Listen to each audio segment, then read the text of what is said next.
Wei Hong. Pada saat ini, suara dingin terdengar dari belakang, yang membuat Wei Hong sedikit tercengang. Anda tahu, sejak dia meninggalkan ruang gantung, Wei Hong tidak menyamar, terutama ketika dia melihat wanita di depannya, dia bahkan lebih bingung. Yan Sue, peri es Yan Sue. Wei Hong tidak cukup narsis untuk berpikir bahwa Yan Sue melihatnya dan ingin mengenang masa lalu. Pada saat ini, aura dingin di tubuh Yan Sue menjadi lebih kuat, dan ada niat membasmi yang tak tersamar di matanya saat dia menatap Wei Hong dengan dingin. Wei Hong, kamu adalah Wei Hong. Sedikit kegembiraan melintas di mata Cheng Jin. Dia menatap Wei Hong dengan dingin dan berteriak dengan suara yang dalam. Wei Hong, jadi dia adalah Wei Hong. Wei Hong, serahkan warisan Raja Ibel. Ini bukan yang pantas kamu dapatkan. Ya, aku tidak menyangka akan bertemu dengannya di sini.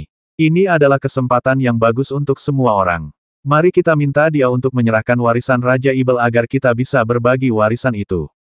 Titik titik titik. Titik titik titik. Saat suara-suara itu terdengar, Wei Hong mengumpat dalam hati, berpikir bahwa dia sangat ceroboh. Namun, Li Tianbao dan yang lainnya lebih baik. Mereka hanya terkejut sesaat tetapi tidak mengajukan pertanyaan apapun. Ini menunjukkan bahwa terkadang wajah-wajah penuh kebencian dari sekte-sekte dapat terlihat dengan jelas. Benar-benar lelucon. Warisan Raja Ibel diperoleh olehku sendiri. Apakah kalian ingin merampoknya? Kalian semua berasal dari keluarga yang terkenal dan jujur. Apakah kalian ingin merampok dan merampok? Wei Hong mencibir saat ini, melangkah maju, menatap semua orang, dan berteriak keras. Warisan Raja Ibel adalah keterampilan tertinggi yang ditinggalkan Raja Ibel untuk benua Wuki kita untuk melawan Ibel. Bagaimana mungkin seseorang sejahat dirimu, yang berhubungan baik dengan para bandit, layak memilikinya hari ini? Aku akan menjadi perampok atas nama benua Wuki. Cheng Jin mendengus dingin, dan pada saat yang sama melangkah maju. Dia mengulurkan tangan kanannya, dan cakar naga yang terkondensasi itu mencengkeram bahu Wei Hong. Ledakan. Tepat ketika cakar naga ilusi itu kurang dari 1 meter dari Wei Hong, cakar itu dihancurkan oleh kapak perang besar. Pada saat yang sama, terdengar suara yang sedikit mengejek orang pembawa sial. Sektemu masih tidak punya rasa malu, bagaimana bisa begitu tidak tahu malu? Karena kau mencari kematian, kau tidak bisa menyalahkanku. Mari kita bekerja sama untuk menegakkan keadilan atas nama surga, membasmi geng-geng ini, dan kemudian mengambil warisan Raja Ibel. Cheng Jin berteriak keras, dan pada saat yang sama, momentumnya menjadi sangat menakutkan, dan dia bergegas menuju Xing Si dengan niat membasmi. Ini makin lama makin tidak tahu malu. Xing Si menggelengkan kepalanya sedikit. Ekspresinya juga sangat dingin, dan dia langsung menyerbu. Saat mereka berdua bertarung, perkelahian dimulai sepenuhnya. Pada saat ini, semua teman yang diundang oleh Li Tianbao bertarung dengan para pemimpin sekte utama. Pedang naga salju. Dengan teriakan dingin, Yan Sue berteriak keras, dan pedang di tangannya berputar kencang. Cahaya pedang, bercampur dengan makna dingin, mengembun menjadi naga salju, mencoba menelan Wei Hong dalam satu tegukan. Ekspresi Wei Hong tetap tidak berubah, dan dia meninju dengan kekuatan yang mengerikan, menatap naga salju di depannya, dan menghancurkannya berkeping-keping dengan tinjunya. Namun, pada saat kehancuran itu, cahaya pedang yang patah menyerbu ke dalam tinju Wei Hong dalam sekejap mata. Ini adalah kondisi pikiran yang dingin. Bahkan jika hancur berkeping-keping, ia dapat menghancurkan meridian tubuh manusia setelah memasukinya. Yan Sue tidak berhenti sama sekali dan menebas dengan pedang lagi, bertekad untuk membasmi Wei Hong di tempat. Tinju naga biru. Dengan teriakan yang dalam, Wei Hong melancarkan pukulan dengan tangan kanannya, langsung menciptakan naga hijau, yang bertabrakan hebat dengan naga salju yang dipadatkan oleh Yan Sue. Pada saat ini, Wei Hong menggunakan api untuk langsung menghancurkan semua konsepsi artistik yang dingin. Naga salju, aku akan menyiksamu sampai kau selesai. Wei Hong tiba-tiba membuka kelima jari tangan kanannya dan meraih naga hijau di tangannya. Pada saat yang sama, api yang tak berujung melesat keluar dari telapak tangannya. Naga salju yang awalnya dipadatkan oleh Yan Sue terbakar berkeping-keping. Ledakan. Wei Hong bergerak seketika, dan setelah menghancurkan naga salju itu, tanpa jeda, dia menggunakan tinju Qinglong untuk meledakkan Yan Sue. Pada saat ini, Yan Sue berteriak di udara dingin es dan salju. Dengan teriakan keras, hawa dingin yang tak berujung yang berpusat pada Wei Hong benar-benar membekukan Wei Hong secara langsung. Mulut Yan Sue berdarah dan matanya dipenuhi dengan kengerian. Jika dia tidak memperoleh pengetahuan yang baik dari harta Xuan Wu dan langsung menembus ke puncak peringkat ke-9 dari pasukan militer, dia tidak akan menjadi lawan Wei Hong. Sepertinya semua orang telah diuntungkan oleh harta karun Xuanwu. Yan Sue menggelengkan kepalanya sedikit dan menatap Wei Hong yang membeku. Pedang di tangan Yan Sue menusuk ke arah Wei Hong secepat kilat. Dengan pedang ini, seluruh langit tampak kehilangan warnanya. Dengan pedang ini, secepat cahaya, seluruh pikiran Yan Sue terbenam di dalamnya. Menguasai. Aura yang mengerikan itu benar-benar mencapai level Martial King. Wajah Ye Hongyu berubah drastis saat ini. Dia ingin pergi dan menyelamatkannya, tetapi dia terjerat oleh seseorang. Xiang Heitian dan yang lainnya tidak bisa melepaskan tangan mereka sama sekali. Cheng Jin, yang sedang bertarung dengan Xing Si, berteriak dalam hatinya, hebat. Selama Wei Hong terbasmi, warisan Raja Ibel akan diperoleh. Memikirkan hal ini, momentum Cheng Jin seperti pelangi, telapak tangannya berubah menjadi angin, dan dua naga emas menerbangkan kapak raksasa Xing Si. Engah, situasinya persis seperti yang dibayangkan Yan Sue. Pedang tajamnya memang menusuk Wei Hong. Namun, dia merasakan sedikit bahaya saat ini, yang membuat jantungnya berdebar kencang. Tiba-tiba, Wei Hong, yang membeku di dalam es, mengeluarkan lolongan panjang, dan dengan lolongan itu, es pecah berkeping-keping. Yan Sue ingin menghunus pedangnya, tetapi ternyata dia tidak bisa mencabutnya sama sekali. Pada saat ini, tangan kanan Wei Hong tiba-tiba menggenggam pedang Yan Sue. Di bawah tatapan ngerinya, tangan kiri Wei Hong menamparkan wajah Yan Sue seperti tamparan keras. Wah, terdengar suara keras yang mengguncang bumi. Wei Hong menamparkan Yan Sue dan membuatnya terpental. Saat dia terpental ke belakang, kerudung putih di wajah Yan Sue tertiup angin kencang, dan separuh wajahnya bengkak seolah-olah Wei Hong telah memukulnya dengan sekuat tenaga. Sial, sungguh hebat, sungguh kejam. Ketika Yu Cheng sedang bertarung, dia menghela napas lega ketika melihat Wei Hong baik-baik saja. Terutama ketika dia mendengar Wei Hong menamparkan wajahnya, dia diam-diam mengaguminya. Memanggil, Wei Hong mencabut pedangnya, pedang perak itu masih meneteskan darahnya sendiri. Sambil berlatih teknik generasi Raja Ibel, Wei Hong mengejar Yan Sue di kejauhan. Sambil memegang pedangnya, Wei Hong bertekad untuk membasminya. Keluar dari sini. Tepat ketika Wei Hong hendak membasmi Yan Sue, terdengar teriakan keras, dan pada saat yang sama, angin telapak tangan yang besar memaksa Wei Hong mundur. Melihat pria kekar yang muncul di depannya, Wei Hong mencibir, dan tanpa basa-basi, dia menyerangnya lagi. Ledakan, pedang panjang di tangan Wei Hong tiba-tiba terlepas dari tangannya, membelah langit, meninggalkan jejak api, dan menusuk ke arah tenggorokan pria kekar itu. Pada saat ini, Wei Hong bergerak seketika dan tiba di depannya dalam sekejap mata. Saat dia mematahkan pedang panjang itu, tangan kanan Wei Hong tiba-tiba menghantamnya. Dengan satu pukulan, Wei Hong menjatuhkan pria kekar itu. Saat ini, Yan Sue di belakangnya masih tergeletak di tanah. Wei Hong memancarkan niat membasmi yang tak berujung dan ekspresi ganas di wajahnya. Tanpa ragu-ragu, dia meninju kepala Yan Sue dengan kedua tangannya. Ledakan, tinjunya seperti menghantam sesuatu yang keras. Benturan keras itu begitu keras hingga mengguncang langit dan bumi, seperti bunyi lonceng. Wei Hong merasa pusing dan telinganya seperti tertusuk. Wei Hong mundur ke belakang seolah-olah karena refleks. Memanggil. Pada saat ini, Wei Hong merasakan bahaya datang dari belakang dan bergerak tiba-tiba. Sebuah anak panah diam menembusnya. Setelah Wei Hong menghindarinya, 3 anak panah panjang lainnya datang berjajar dan langsung menuju Wei Hong. Wei Hong juga sangat marah saat ini. Yan Sue sudah bersembunyi, dan meskipun dia tidak tahu dari sekte mana orang yang menembakkan anak panah di depannya itu berasal, Wei Hong telah memberinya surat perintah hukuman mati. Serangan jarak jauh. Tepat saat Wei Hong menghindari pria dengan busur dan anak panah di depannya dengan sedikit malu, dia mencibir dan melepaskan 3 petir. Sebelum pria itu bisa menarik anak panahnya dan menarik talinya, Wei Hong berteriak dengan tenang, meledak. Ledakan, anak malang itu hancur berkeping-keping oleh 3 butir petir. Namun, Wei Hong tidak punya waktu untuk mengatur napasnya sebelum dia merasakan sakit di punggungnya. Kemudian, Wei Hong terpental dan jatuh terguling-guling ke samping. Saat menoleh, dia melihat seorang pria dengan ekspresi agak muram. Matanya seperti ular berbisa, menatap Wei Hong dengan saksama, dan berteriak dingin, serahkan warisan Raja Ibel, dan aku tidak akan membasmimu. Dia tampak sangat sombong, seolah-olah dia telah menguasai Wei Hong. Ada sedikit rasa jijik di matanya, dan dia sama sekali tidak menganggap serius Wei Hong. Melihat pria di depannya seperti ini, Wei Hong tertawa marah. Serahkan saja padamu, bisakah kau berjanji tidak akan membasmiku? Teknik generasi Raja Ibel mengalir pelan, menyebabkan luka Wei Hong membaik. Senyum tersungging di wajahnya, dan dia bertanya dengan ringan. Apakah Sekte Feng Yunku pernah menepati janjinya serahkan warisan Raja Ibel?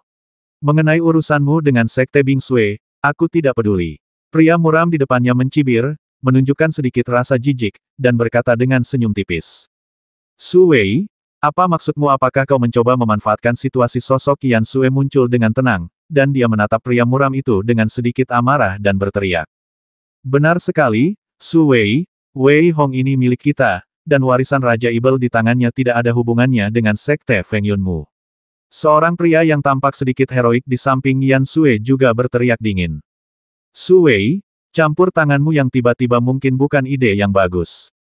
Benar sekali, Sekte Feng Yunmu tidak terlibat dalam insiden ini. Apa hubungannya warisan Raja Ibel denganmu? Satu persatu, prajurit muda muncul, menatap Su Wei dengan ekspresi tidak bersahabat, dan berteriak. Saat ini, semua orang menganggap Wei Hong sebagai orang mati dan mengabaikannya begitu saja. Mereka semua mengira bahwa dia pasti akan mendapatkan warisan Raja Ibel, jadi mereka sudah mulai menghitung. Apakah kamu benar-benar berpikir aku mudah diganggu? Ekspresi marah terpancar di wajah Wei Hong, dan dia berteriak keras. Pertengkaran antara beberapa orang itu tampaknya memperlakukan Wei Hong sebagai orang yang transparan, yang membuat ekspresi Wei Hong menunjukkan sedikit keganasan. Dengan suara gemuruh, ekspresi orang lain berubah. Wei Hong memancarkan sedikit aura berbahaya. Melihat orang-orang di depannya, Wei Hong berkata dengan dingin, jika kalian menginginkan warisan Raja Ibel, datanglah. Raungan dahsyat keluar dari mulut Wei Hong. Aura yang mengerikan membuat ruang di sekitarnya tampak terdistorsi. Sambil memegang pedang berbentuk bulan sabit, sosok Wei Hong bergerak seketika. Dalam waktu kurang dari satu tarikan napas, Wei Hong datang tepat di depan pria kekar yang telah menyerangnya sebelumnya. Desir, lelaki kekar itu menyerbu keluar sambil membawa sebilah pisau, dan saat hendak menyerang pisau Wei Hong tiba-tiba membawa sebuah petir di tangan kirinya, dan melemparkannya ke arahnya sambil berteriak meledak. Begitu dia selesai berbicara, Wei Hong langsung bergerak dan melangkah mundur. Ledakan mengerikan itu langsung menelan pria kekar itu.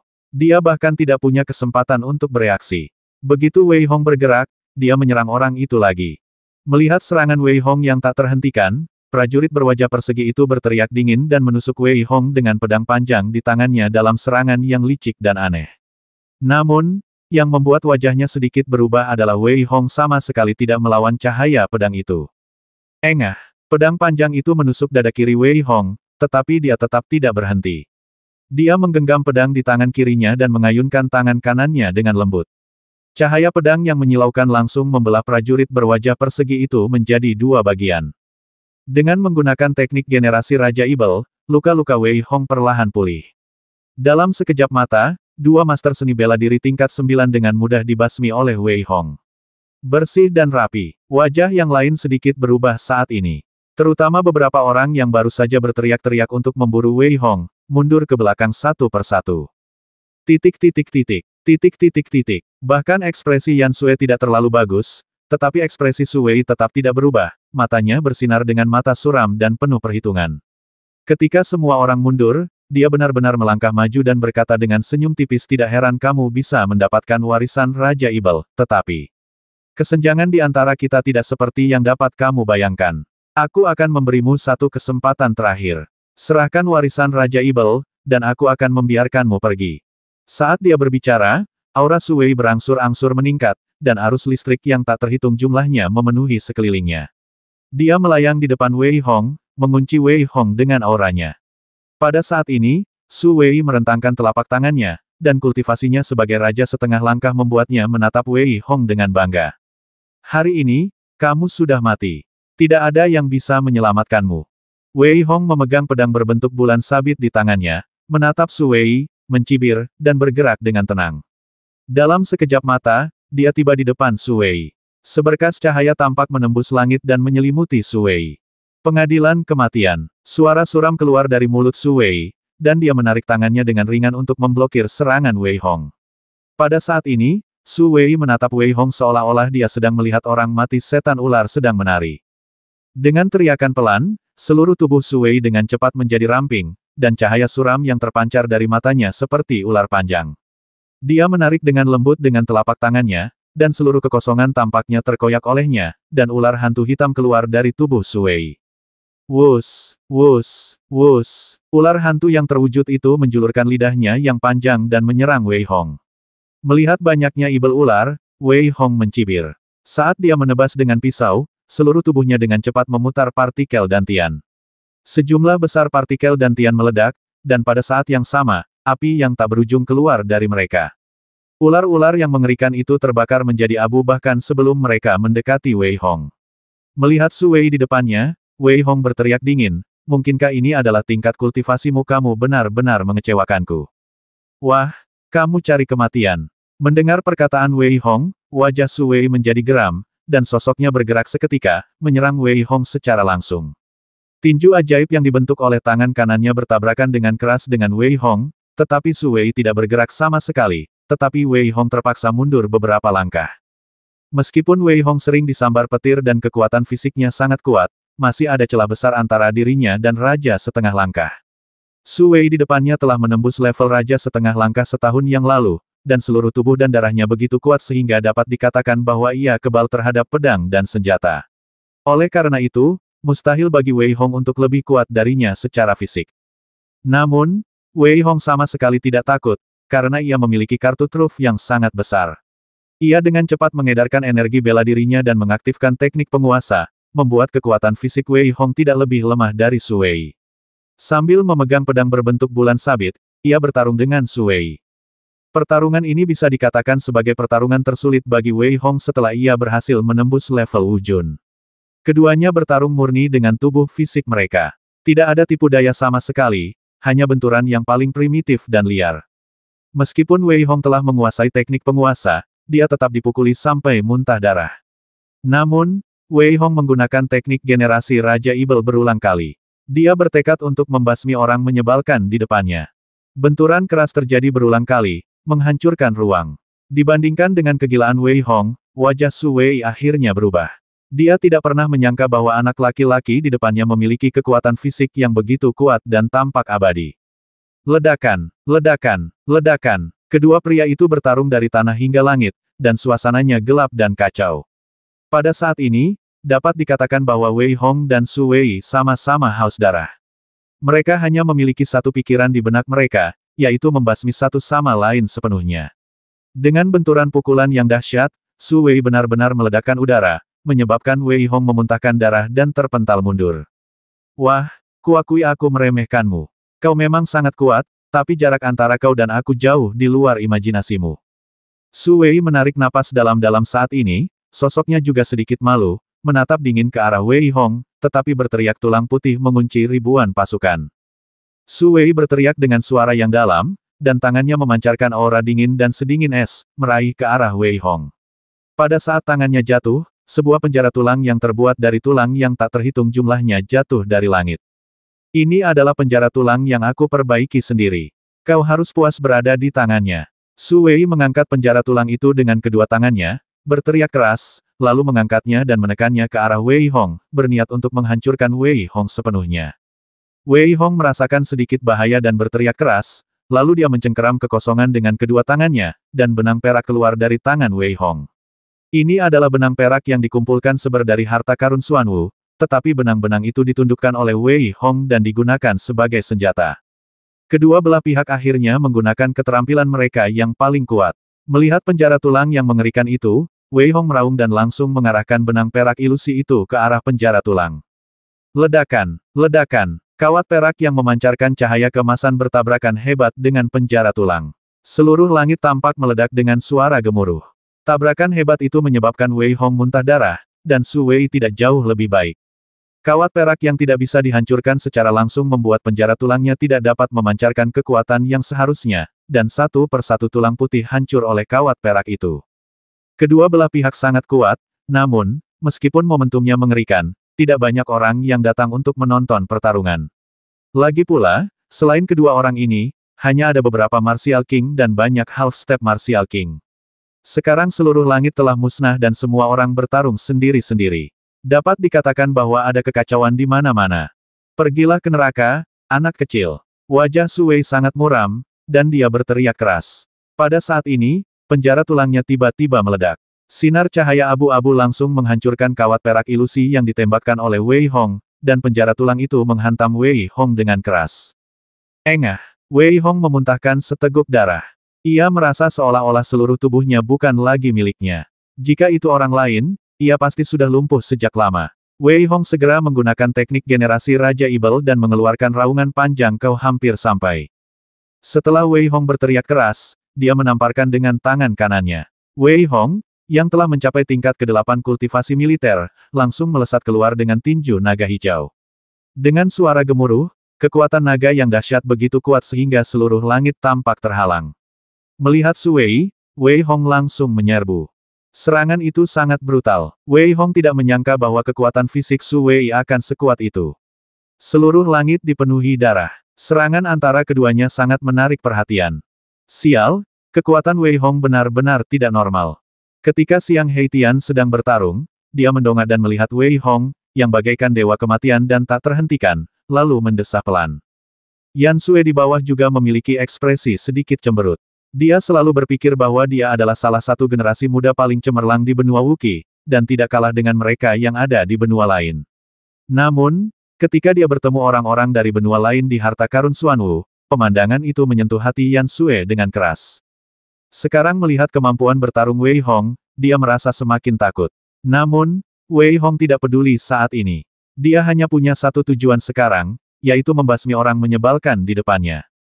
Ledakan, ledakan, ledakan. Su Wei hampir mengamuk, dan kekuatan mengerikan itu menghantam Wei Hong, menyebabkan tubuhnya hampir berubah bentuk. Namun, yang membuat Su Wei gila adalah bahwa di bawah serangan sekuat itu, Wei Hong tidak mati, dan masih bertarung dengannya dengan arogan. Desir, sosok Wei Hong bergerak lagi. Hampir tidak ada daging yang bagus di tubuhnya, dan dia terus memuntahkan darah dari mulutnya. Namun, dia harus segera melakukan teknik generasi Raja Ibel. Pada saat yang sama, Wei Hong juga memiliki pemahaman tertentu tentang kultivasi Raja setengah langkah. Dengan kekuatannya saat ini, akan sangat sulit baginya untuk membasmi orang menyebalkan di depannya. Orang pembawa sial, aku juga akan membasmimu. Wei Hong mengumpat keras dan bergegas lagi. Wei Hong meraung dan menatap Su Wei di udara, lalu tiba di depannya dalam sekejap mata. Pada saat ini, Wei Hong sama sekali tidak peduli dan meninju Su Wei satu demi satu. Dengan setiap pukulan, Wei Hong harus menahan kekuatan 3 kali lebih besar dari yang dia pukul. Ledakan, ledakan, ledakan. Setiap pukulan mengenai daging, dan Wei Hong bahkan bisa merasakan gelombang rasa sakit yang hebat datang dari tinjunya. Wei Hong berlatih teknik penguasa, jadi tubuhnya secara alami sangat kuat. Sedangkan Su Wei, dia memiliki tingkat kultivasi setengah langkah raja, dan dia fokus pada tubuhnya. Dapat dikatakan bahwa duel fisik antara keduanya adalah pertandingan yang seimbang. Rambut Su Wei berkibar dan dia meraung ke langit. Dia benar-benar kesulitan bertarung. Dia tidak tahan dengan hasil seperti itu. Melihat Wei Hong di depannya, Su Wei menggerakkan tangannya dengan cepat, dan tulang-tulang putihnya ingin memadat lagi. Ledakan. Sambil memegang tombak tulang, Su Wei ingin membasmi Wei Hong sepenuhnya. Namun, bagaimana Wei Hong bisa memberinya kesempatan untuk berkonsentrasi? Dia segera melakukan teknik generasi Raja Ibel. Luka Wei Hong pulih dengan cepat, tetapi luka Su Wei tidak mudah pulih. Su Wei, yang ingin segera mengakhiri pertempuran, meraung lagi, dan matanya memancarkan cahaya hijau yang bukan milik manusia. Di belakangnya, hantu besar yang dipadatkan olehnya memancarkan aura kekaisaran yang tampaknya berada di luar jangkauan 3 alam, seolah-olah monster kuno itu telah terbangun. Ledakan, ledakan, ledakan. Setelah memanggil monster kuno seperti itu, wajah Su Wei menjadi lebih pucat, tetapi auranya cukup menakutkan, membuat Wei Hong merasa sedikit tidak nyaman. Pada saat ini, Wei Hong meraung keras. Dia sama sekali tidak peduli. Dia menggunakan tinju Qinglong dengan kedua tangannya. Dia tidak lagi melawan, tetapi mengambil inisiatif untuk menyerang. Titik titik titik, titik titik titik. Wei Hong tidak kekurangan keterampilan membasmi, dan pada saat Wei Hong menyerang, Su Wei mengetuk dengan ringan, dan bayangan di belakangnya bergerak, membekukan Wei Hong secara langsung, seperti jari yang menusuk dada Wei Hong secara langsung. Sebuah lubang muncul dengan kilatan, dan Wei Hong berdarah deras, tetapi Su Wei juga tidak merasa lebih baik. Saat menyerang, Wei Hong melemparkan beberapa manik petir dengan kedua tangannya lagi, yang membuat Su Wei terlempar. Pada saat ini, sosok Su Wei sangat malu, dan sebelum dia bisa bereaksi, Wei Hong bergegas maju lagi. Ledakan, ledakan, ledakan. Pertarungan sengit antara keduanya bagaikan cahaya ilahi yang menembus kehampaan, meledak dengan cahaya yang cemerlang. Darah menyebar ke seluruh langit, dan sementara Wei Hong bertarung dengan keras, di kejauhan, serangan Cheng Jin dan Xing Si bahkan lebih brutal. Xing Si memegang kapak raksasa yang dapat membelah langit, dan dia seperti satu orang yang menghalangi jalan dari 10.000 orang. Seni bela dirinya yang kuat dan mendominasi membuatnya seperti dewa raksasa, dan setiap serangan tampaknya membelah langit menjadi dua. Ekspresi Cheng Jin bahkan lebih acuh tak acuh. Jika serangan Xing Si seperti maskulin, berani dan ganas, maka serangan Cheng Jin seperti feminin, lembut dan tahan lama. Dibandingkan dengan serangan Wei Hong dan Su Wei, serangan antara keduanya hanyalah satu di surga dan satu di bawah. Meskipun Wei Hong dan Su Wei bertarung dengan sengit, serangan antara Cheng Jin dan Xing Si adalah pertempuran antara raja. Selain serangan di sini, pertempuran antara Li Tianbao dan sekte di sana, dan bahkan serangan terhadap He Tian dan yang lainnya, dapat dikatakan cukup tragis. Untungnya, Li Tianbao mengaktifkan formasi dan melindungi kota Chixue, jika tidak, dengan serangan seperti itu, 100 kota Chixue tidak akan cukup untuk menghancurkannya. Seiring berjalannya waktu, Su Wei perlahan-lahan menjadi tenang setelah bertarung dengan Wei Hong. Bahkan, setiap serangan dan pertarungan berjalan lancar seperti air yang mengalir, seolah-olah selaras dengan langit dan bumi. Wang, Wei Hong, kalian harus berhati-hati. Anak ini memang jenius. Dia benar-benar memahami sedikit hukum antara langit dan bumi saat bertarung denganmu. Kata-kata sebar yang sedikit serius tiba-tiba terngiang di benak Wei Hong. Hanya jika Anda ingin menerobos ke tingkat raja, Anda dapat memahami hukum antara langit dan bumi. Di seluruh benua Wookiee, ambil contoh wilayah utara. Ada banyak sekali negara dengan raja setengah langkah. Namun, ada juga banyak yang telah mencapai tingkat raja, tetapi sangat sedikit yang dapat memahami hukum antara langit dan bumi. Jika Anda dapat memahami hukum antara langit dan bumi, maka kultivasi Anda di masa depan bahkan dapat mencapai hasil 2 kali lipat dengan setengah usaha. Bagaimanapun, berlatih seni bela diri bertentangan dengan keinginan surga. Namun, jika Anda memahami hukum dan memahami jalan surga, maka Anda mengikuti keinginan surga. Bagaimana efeknya bisa sama? Namun, hukum langit dan bumi semacam ini sangat sulit dipahami. Di seluruh wilayah Xuankong, ada 10 sekte besar dengan puluhan juta murid. Wei Hong tampaknya telah mendengar bahwa tidak lebih dari 10 orang yang dapat memahami hukum langit dan bumi. Oleh karena itu, jika ada pendekar generasi muda yang dapat memahami hukum langit dan bumi, ia akan dapat meninggalkan para jenius lainnya jauh di belakang. Oleh karena itu, ketika Seber melihat Su Wei memahami hukum langit dan bumi, ia mengingatkannya, tetapi Wei Hong tidak menganggapnya serius. Jadi bagaimana jika kamu mengerti hukum langit dan bumi? Wei Hong sendiri tidak menyadari betapa arogan dan sombongnya pikirannya saat ini. Melihat serangan Su Wei, Wei Hong sekali lagi melangkah maju dan meninju Su Wei dengan kedua tangannya, setiap pukulan lebih kuat dari yang sebelumnya. Pada saat ini, tubuh Su Wei pada dasarnya tidak memiliki tempat yang baik karena pukulan Wei Hong. Namun, Wei Hong lebih buruk dari Su Wei. Namun, penderitaan Wei Hong hanya di permukaan. Dia telah menggunakan teknik generasi Raja Ibel di tubuhnya, yang membuat luka-lukanya hampir sembuh. Ini adalah keyakinan Wei Hong. Jadi bagaimana jika Anda adalah raja setengah langkah? Jadi bagaimana jika Anda memahami hukum langit dan bumi? Aku akan membuatmu kelelahan sampai mati.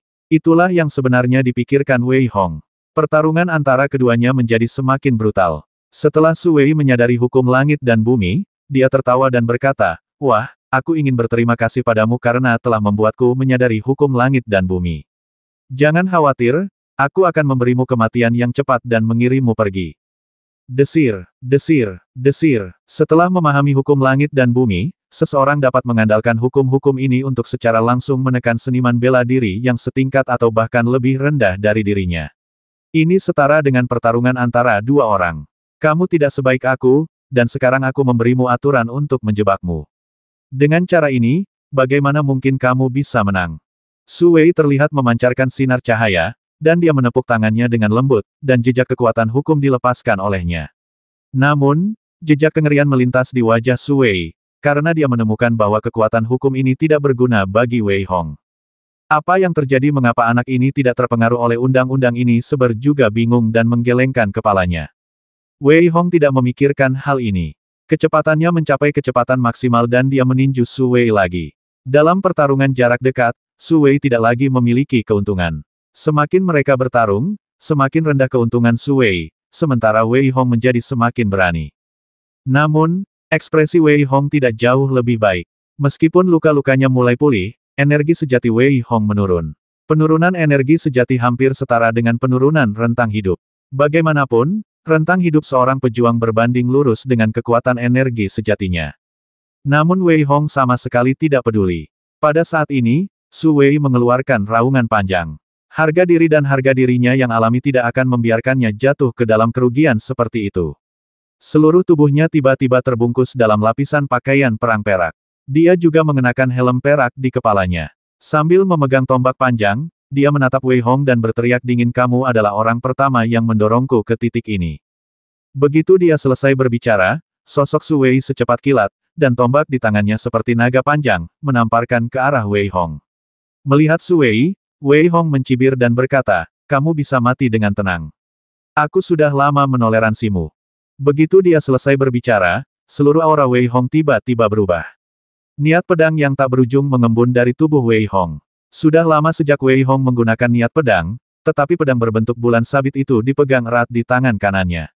Wei Hong juga mengerahkan kecepatannya secara ekstrim. Ledakan, konfrontasi sengit antara tombak dan pedang sekali lagi menyebabkan gelombang energi yang besar.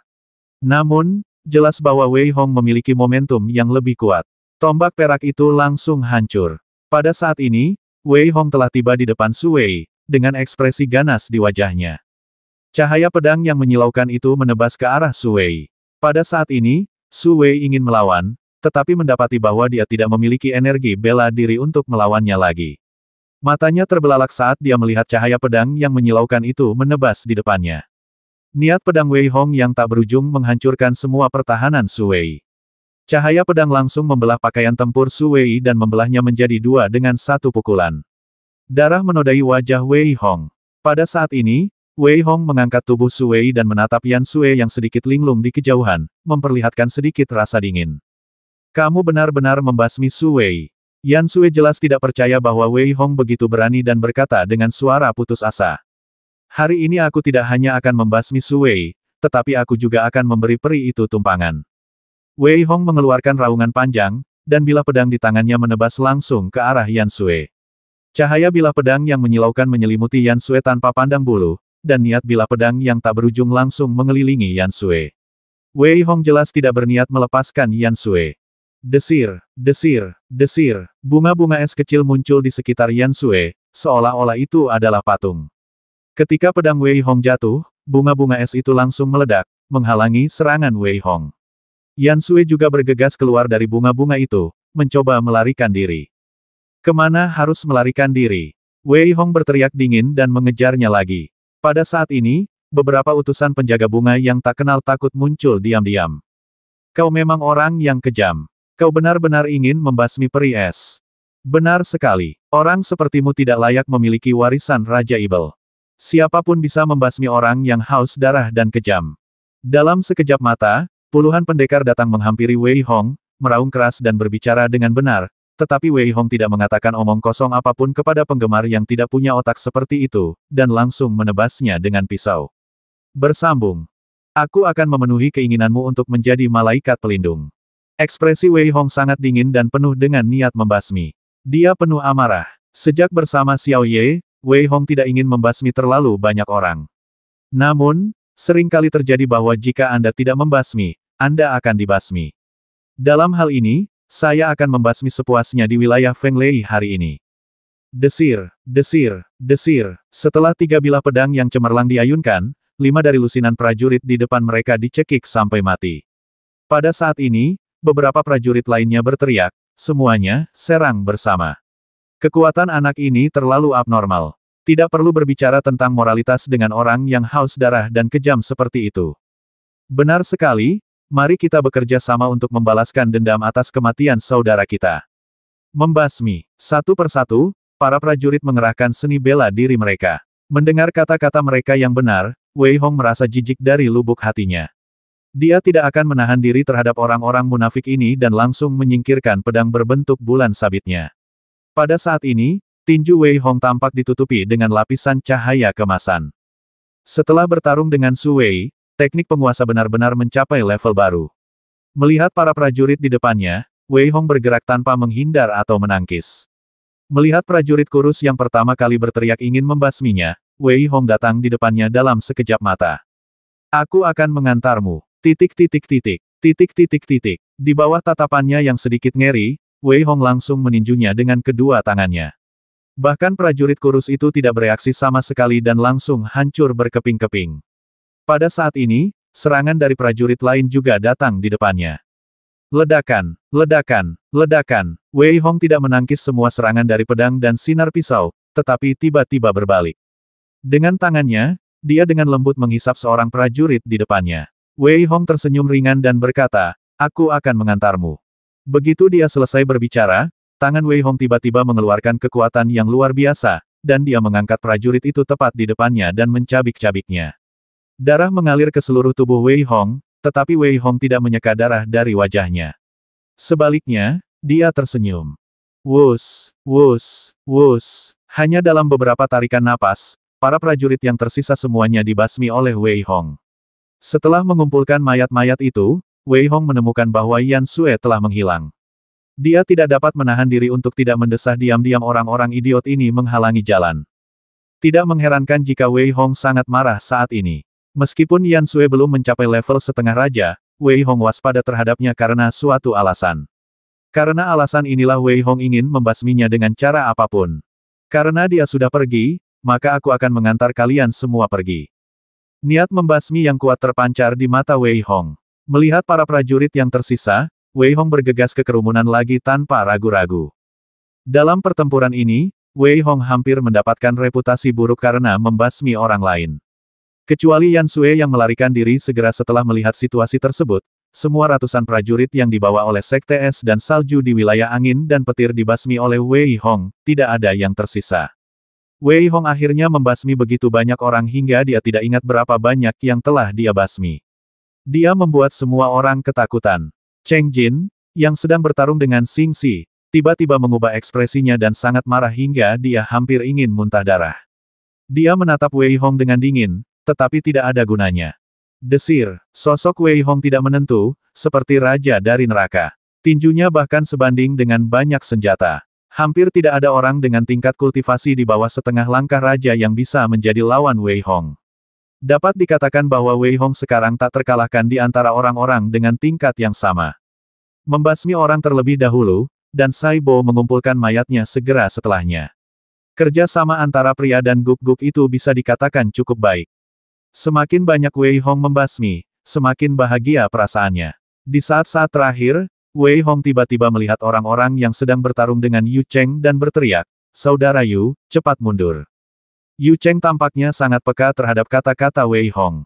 Mendengar apa yang dikatakannya, dia tidak berani tinggal sebentar dan memimpin orang-orang dari negara darah merah untuk mundur secepat kilat. Pada saat ini, Wei Hong tertawa dan berkata, "Ayo bermain bersama." Begitu dia selesai berbicara, langit berubah warna, dan sinar hukuman ilahi jatuh dari langit, meliputi area seluas beberapa mil dengan Wei Hong sebagai pusatnya. Untungnya, Yu Cheng mundur kembali ke kota, dan yang lainnya sama sekali tidak takut dengan hukuman ilahi. Bagaimanapun, Wei Hong tidak akan secara aktif menyerang mereka. Namun, yang lainnya tidak seberuntung itu. Pada saat ini, Wei Hong menatap tetua Feng dari Sekte Ziyun dan menunjukkan senyum kejam. Jika Wei Hong sekarang memiliki peluang 40% untuk menang melawan Raja Setengah Langkah, maka dalam hukuman surgawi, bahkan jika Wei Hong disambar petir, dia masih memiliki peluang 90% untuk menang. Saat dia melangkah maju, kilat memenuhi langit di atas kepala Wei Hong dan terus bergerak bersamanya. Pada saat ini, Wei Hong melemparkan kedua tinjunya ke arah tetua Feng. Sepertinya tetua Feng sedang mengawasinya. Dia tiba-tiba berbalik dan memblokir serangan Wei Hong. Ledakan. Namun, dia terkena hukuman surgawi dan dengan cepat mundur ke belakang.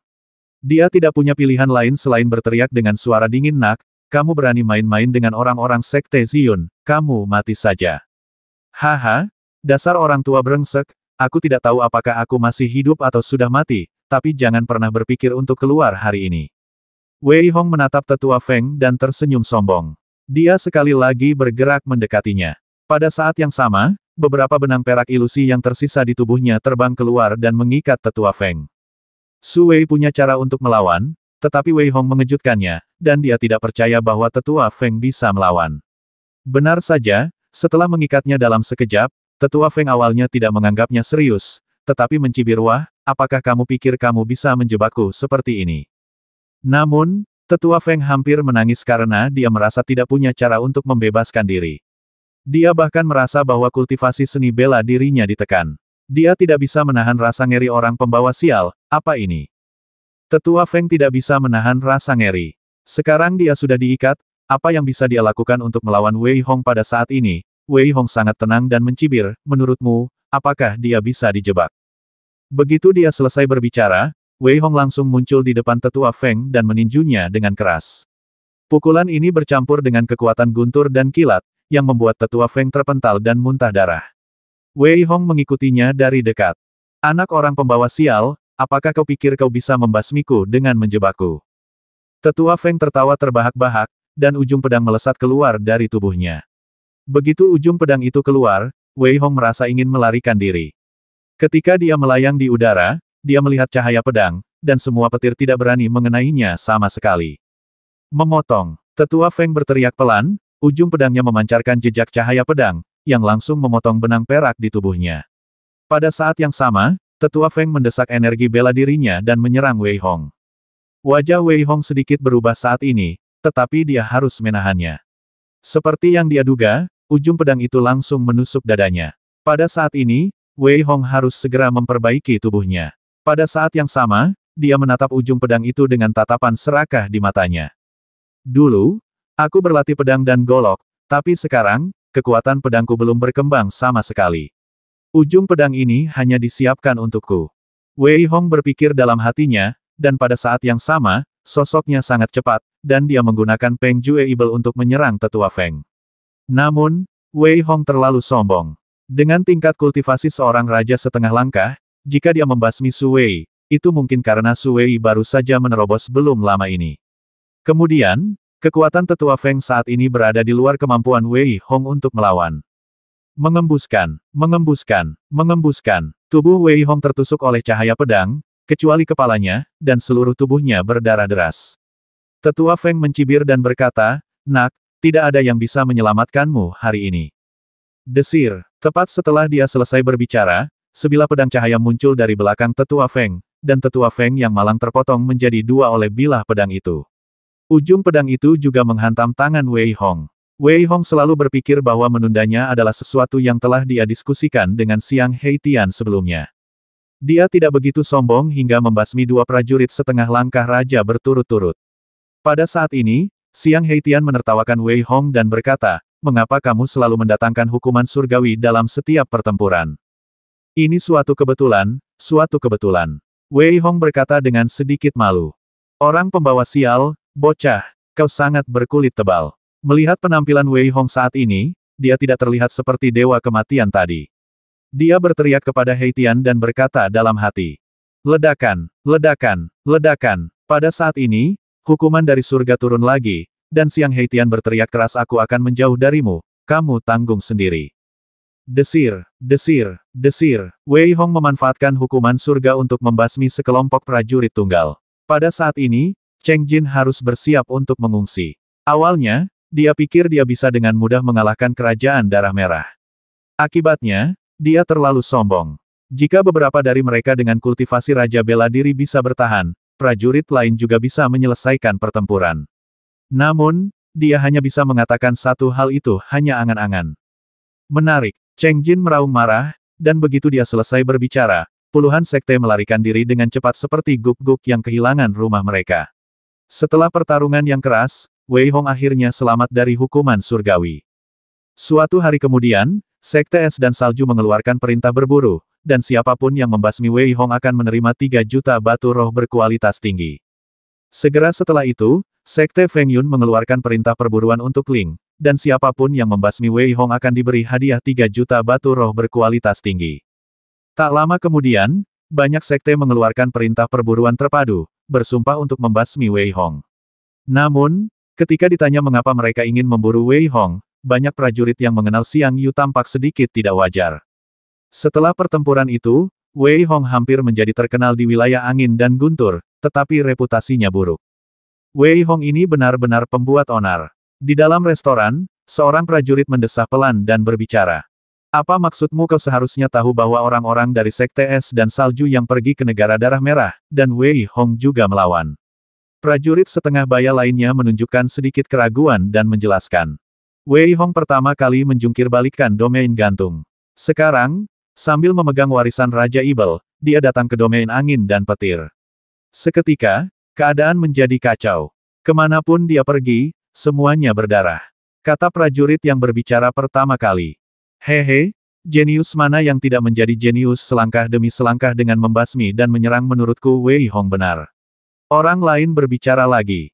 Itu benar, tetapi kultivasinya masih terlalu lemah. Jika kita pergi ke sana kali ini, aku khawatir kita tidak akan mendapatkan sesuatu yang baik. Kenapa harus repot-repot dengan begitu banyak hal? Sekarang ada banyak setan di banyak tempat. Mari kita selesaikan masalah ini terlebih dahulu. Di wilayah Fenglei, orang-orang membicarakan Wei Hong di mana-mana, begitu pula dengan banyak perintah berburu. Namun, saat ini, Wei Hong telah meninggalkan wilayah Fenglei secara langsung melalui susunan teleportasi bersama Xiang Heitian dan yang lainnya. Haha, memang benar pahlawan muncul dari masa muda.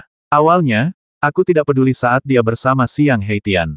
Aku tidak pernah menyangka dia akan begitu ganas. Li Tianbao berkata dengan sedikit emosi setelah melihat sosok Wei Hong, Xiang Heitian dan yang lainnya menghilang. Bagaimana aku bisa menjadi orang biasa jika aku bisa berjalan bersama saudara Xiang? Xiao Hu tampak cukup tenang dan berkata.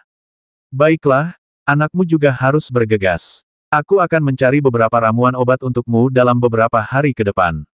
Kamu harus mencoba untuk menembus beberapa level. Kalau tidak, kamu tidak akan bisa pergi ke sana setelah pintu itu dibuka. Bahkan jika kamu pergi, kamu akan menjadi umpan meriam. Melihat cucunya, Li Tianbao menunjukkan sedikit kemarahan di wajahnya dan memarahi dengan suara yang dalam. Ketika Wei Hong melihat cahaya itu lagi setelah waktu yang tidak diketahui, dia melihat situasi di depannya. Matanya juga berbinar. Dia melihat bahwa tempat mereka berada sebenarnya adalah gurun yang agak sepi tanpa ada orang di sekitarnya. Wei Hong sedikit tertegun. Saudara Xiang, kita pasti telah berteleportasi ke tempat yang salah. Haha, bagaimana mungkin wilayah gurun utara sudah seperti ini sejak zaman dahulu? Tapi jangan khawatir, ini bukan karakteristik wilayah gurun utara. Kau tahu, wilayah gurun utara dekat dengan alam manusia, yang merupakan tempat dengan pemandangan yang indah. Baiklah, berhenti bicara omong kosong dan ayo cepat pergi. Xiang Heitian melihat ekspresi Wei Hong, menggelengkan kepalanya sedikit, dan berkata sambil tertawa. Setelah mendengar apa yang dikatakan Xiang Heitian, Wei Hong kehilangan kata-kata. Pada saat ini, dia menggenggam erat tangan Ye Hongyu dan berlari ke depan. Setelah sekitar 1 jam, mereka mendarat di sebuah gunung yang membentang tak berujung. Wei Hong tertegun, berpikir dalam hati, mungkinkah tempat tinggal mereka berada di gunung ini? Hasilnya, semuanya ternyata sesuai dengan dugaan Wei Hong. Namun, ketika Wei Hong mengikuti Xiang Heitian ke dalam gunung, dia juga terkejut dengan situasi di depannya. Ini adalah langkah besar, melubangi gunung. Di dalamnya, jelas terlihat sebuah kota, dengan orang-orang datang dan pergi di jalan-jalan, yang tampak sangat ramai. Xiang Heitian melihat orang-orang di jalan dan tertawa, aku, Xiang Heizi, akhirnya kembali. Setelah Xiang Heitian berteriak sekeras-kerasnya, jalan yang awalnya ramai itu tiba-tiba menjadi penuh sesak dengan orang-orang yang panik mengemasi barang-barangnya dan berlarian, bahkan ada yang berteriak sekeras-kerasnya. Ayo, ayo, pria berhati hitam itu ada di sini lagi. Ya, sial, bukankah dia bilang akan pergi ke daerah tertunda? Kok dia kembali secepat ini, dan dia tidak mati di luar? Diamlah, jangan biarkan orang menyebalkan kecil itu mendengarnya. Semua orang berbicara dengan suara pelan. Dalam sekejap mata, jalan yang awalnya ramai dengan orang-orang yang datang dan pergi menjadi kosong. Seluruh jalan menjadi sangat sepi. Wei Hong juga terkejut dengan situasi ini. Kekuatan Xiang Heitian terlalu besar. Ye Hongyu juga menatap Xiang Heitian dengan ekspresi datar, dan Xiang Heitian menunjukkan rasa malu yang langka di wajahnya. Ini murni kecelakaan. Ayo pergi, aku akan membawamu ke kediaman kakekku. Wei Hong mengikuti di belakang Xiang Heitian dan juga memiliki banyak teka-teki. Secara logika, karena ini adalah kelompok yang disebutkan Xiang Heitian, maka orang-orang ini seharusnya adalah orang-orangnya. Mengapa mereka memperlakukan Xiang Heitian seperti dewa wabah dan ingin segera menjauh darinya? Bos, Sudah kubilang kita di sini sama sekali tidak punya reputasi. Para orang menyebalkan itu adalah orang baik di mata mereka. Kita hanya membuat masalah. Yu Cheng menyentuh kepalanya yang botak dan berkata dengan sedikit marah. Baiklah, jangan banyak bicara. Kenapa kau mengatakan ini di depan Wei Hong lagi pula? Kita berasal dari geng yang sama, jadi kita seharusnya tidak punya konflik. Mata Xiang Heitian berkilat marah, dan dia berteriak dengan tegas. Mereka mungkin tidak menganggap kita sebagai orang mereka sendiri. Yu Cheng mendengus dingin dan berkata dengan sedikit amarah. Keluar dari sini. Mendengar Yu Cheng berbicara panjang lebar, wajah Xiang Heitian dipenuhi amarah. Dia menendang Yu Cheng dengan keras dan membuatnya terpental. Wei Hong sedang berjalan di jalan dan mendengar kata-kata mereka. Meskipun dia tidak berbicara, dia mengerti bahwa geng yang disebut-sebut ini jelas tidak begitu bersatu. Pada saat ini, Xiang Heitian tampaknya sengaja mengangkat topik lain di sepanjang jalan, jadi dia berbicara. Meskipun ada banyak gurun di gurun utara, ada ratusan negara di selatan, dan sekte yang relatif sedikit. Karena orang-orang tua itu tidak ingin tinggal di kota pada awalnya, mereka mengerahkan upaya besar untuk langsung menggunakan formasi untuk meledakkan pegunungan yang membentang ribuan mil ini menjadi surga, dan membiarkan kelompok kita tinggal di sana. Di sebelah utara, di mana gerbang kota berada, terdapat banyak negara dan sekte di selatan. Setelah mendengarkan perkenalan Xiang Heitian, Wei Hong merasa sedikit kagum pada orang-orang tua itu. Tidak mudah membangun kota di pegunungan yang berjarak ribuan mil. Selain itu, Wei Hong melihatnya dan menyadari bahwa dia sedang berjalan di dalamnya. Jika dia tidak tahu bahwa ada gunung di luar, dia mungkin benar-benar mengira dia berada di kota sungguhan. Total ada 18 pemimpin geng di geng kami, jadi kami sebenarnya terbagi dalam beberapa faksi. Karena itu, geng ini tidak sekompak yang kalian kira. Perselisihan ini sudah ada sejak generasi tua dan berlanjut hingga generasi kami. Selain itu, saya khawatir generasi tua berharap kami memiliki pesaing. Bagaimanapun, tekanan adalah motivasi, jadi pemusnahan geng juga sangat kejam. Ekspresi Xiang Heitian menjadi sedikit suram saat ini, dan dia berkata dengan sedikit tidak berdaya. Saat mereka berjalan dan berbincang, mereka berbalik dan tiba di sebuah halaman. Wei Hong tiba-tiba menemukan bahwa ada tebing di belakang rumah. Melihat keheranan Wei Hong, Xiang Heitian menjelaskan dengan putus asa, kami tidak punya pilihan. Orang-orang tua mengatakan mereka menyukainya seperti ini. Tempat ini memiliki konsep artistik, dan mereka dapat menangkap beberapa burung dan memanggangnya untuk dimakan. Jadi, mereka membangunnya di sini. Setelah mendengar penjelasan Xiang Heitian yang agak menyakitkan, Wei Hong sedikit terdiam. Melihat beberapa aura kuat yang terpancar dari halaman, Wei Hong tahu dalam hatinya bahwa mereka pastilah kakek-kakek Xiang Heitian dan yang lainnya. Tidak ada penjaga. Menurut penjelasan Xiang Heitian, tidak perlu ada penjaga di sini. Kecuali jika seseorang ingin mati di sini karena umurnya terlalu panjang, tidak ada yang berani datang ke sini untuk membuat masalah. Ketika Xiang Heitian dan teman-temannya masuk, sebelum mereka bisa mengatakan apapun, sebuah suara perubahan kehidupan terdengar dari ruangan di tengah. Aku senang kalian kembali dengan selamat. Beristirahatlah dulu. Kita akan bicara besok jika ada sesuatu. Oke, dia mengangguk sedikit ke arah Heitian, lalu melangkah pergi bersama Wei Hong. Setelah mereka meninggalkan halaman, Wei Hong bertanya dalam hati, kau pergi tanpa menemui kakekmu. Orang tua itu memang pemarah. Karena dia bilang akan menemuiku besok, kalau aku ke sana sekarang, aku sama saja mencari mati. Xiang Heitian berkata dengan keras tanpa rasa hormat sedikit pun kepada kakeknya.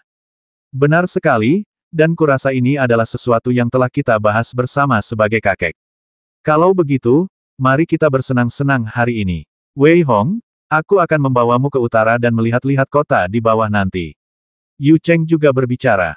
Orang-orang lainnya juga mengangguk setuju. Wei Hong tidak mengatakan apapun dengan mentalitas memanfaatkan situasi sebaik-baiknya.